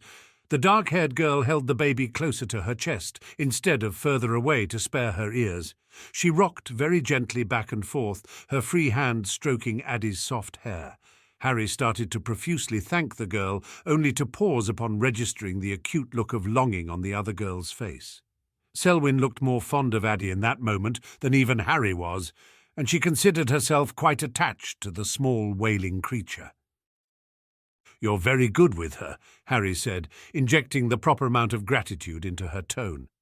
I had a little sister once, Selwyn said softly, her attention far away. She was sickly, but she had a cry that could shatter crystal. I used to hold her for hours at night when my mother needed to rest. Harry, noting the past tense with a pang, kept silent as Rookwood curled an arm around the older girl. Noticing their sympathetic expressions, Selwyn's face closed abruptly. We lost her to the Fade. The doctors warned us, of course. Everyone knows the risks. It was a foolish ambition. Harry found she couldn't tear her eyes from Addie in that moment. She knew about the difficulties pure-blooded families had in producing more than one child. Everyone did, just as Selwyn said. The cause wasn't completely understood, but healers thought it had something to do with the nature of magic taking root. Pure-blooded mothers could often carry one child to term, but after that it became exponentially more difficult. Second children were often squibs, but more often they were born weak and struggled to live despite nothing being physically wrong with them. When such a child died, they called it fading, and textbooks described the slow, inevitable drain of strength and life that afflicted the infant. No book could describe the horror of standing by while a child died, however. Looking at her little sister, Harry was struck by how much she took for granted in her life. How many of the women at this gala had lost infants? How many were too afraid to try, paralyzed by the probability of tragedy? Were there others, even among her own friends, who might have had younger siblings? Take good care of her, Selwyn said, shifting to hand the now quiet Addie back to Harry. I will, Harry promised. She was unable to keep herself from wondering, as Selwyn walked away, if her little sister was the reason she could see Thestrals. Harry hoped not. Rookwood and Rosier bid her a quick farewell, hurrying after their friend. There was a very large clock of white gold hanging over the refreshment table, and with the hands only minutes from striking midnight, Harry supposed she ought to find her family once more. After everything that had happened tonight, she couldn't say she wasn't looking forward to going home. She just wanted to lock herself in her lab for days, or at least until her mind stopped feeling like a sieve, leaking thoughts and emotions into the rest of her body like a flash flood. Maybe the new year would be better, simpler, She could go back to being Rigel soon and concentrate on her upcoming apprenticeship. Ignoring the little voice telling her that pretending to be someone else wasn't supposed to be easier than being yourself, Harry cast one last glance over the glittering assembly, then turned away. The sounds of several hundred indisposed notables filled the room, but he could not join in their frivolity. He had too many things to consider in light of all he had learned that night, plans to make, vengeance to take. His position required he make nice with the fabulously wealthy and powerful as the year was made new, but it was all he could do to survey the hall without losing his dinner. Jewels dribbled from ears and down necklines like rivulets of particularly pristine drool, marking their wearers as members of that indescribably extravagant class of wastrels. How distastefully predictable they seemed to him. His perusal of the scene was interrupted as the young Lord Black and his family caught his attention. Sufficiently distracted from his disdain, his lips curled at the thought of Dumbledore's faction now short all that precious funding, not to mention the Wizengamot votes, and it was all thanks to the man's heir, the enigmatic Rigel Black. How very innocuous the boy looked, smiling in anticipation just as a dozen other young wizards were as the clock counted down the seconds in a loud ventriloquism spell. He looked different than last he saw him, but he supposed that was the fluidity of youth. There was something suspicious about the boy nonetheless. Already an anomaly, tonight the young heir Black demonstrated knowledge of healing that was inexplicable in light of what he knew of his schooling. Lucius had certainly not mentioned any healing classes. He would have to interrogate Severus more closely on the matter, but even if the boy was incredibly gifted, he could not have learned so much in 4 months of third-year healing classes. From Cassius's report, Black had demonstrated at least as much capability as his cousin, who had the benefit of 2.5 years of intensive study in the art, at the best healing program in the Western Hemisphere, no less. It patently did not square. Then add to that the spectacle of a witch and wizard accidentally using one another's wand. Unheard of. A witch would sooner accidentally take another's child from the playground. It shouldn't even be possible to use another's wand with such a degree of skill, at least without consistent practice and the wand's full allegiance. Might they have been swapping wands for so long that it became moot? Could a wand have dual allegiances? He didn't know, and that displeased him. Perhaps a visit to Ollivander's was in order. The girl, too, was suspicious, more, in fact, from what little he'd seen to judge. Severus had spent nearly 15 minutes in deep conversation with the chit, which was red flag enough, but her aura was off too. At his first perfunctory glance, it was nothing special. When he'd re-entered the ballroom after her healing, however, it hadn't fluctuated one bit. She ought to have been nearly drained if her magic levels were accurately reflected, but they didn't have a dent in them. Her cousin, however, had ravenously attached himself to the food table shortly thereafter. Had Rigel Black been supplying the majority of the magic without anyone noticing? Why would the girl pretend to be doing the work to secure a life debt? It would be difficult to conceal such a ruse under the noses of some of the sharpest witches and wizards he knew, however. On the other hand, why would she conceal the true levels of her magic? There weren't many wizards with the skill to even read auras, much less falsify their own. To think that a little girl had picked up the ability by chance was absurd, but what need could she possibly have? He had briefly considered plucking the information from her mind, but a quick scan had revealed occlumency shields at least as substantial as her cousin's, likely able to detect his attempt at any rate. He would have to come by the understanding honestly, it seemed. There was at least a dram of satisfaction to be found by such inefficient measures. Now was not the time, however. With a deft mental compartmentalization, he turned his attention to more important matters. He had things other than 13-year-olds to consider at the moment. His mind's eye turned to Hogwarts, and the rat who thought he could escape there with his prize. That could be his only priority. No one fooled Tom Riddle and lived to gloat about it.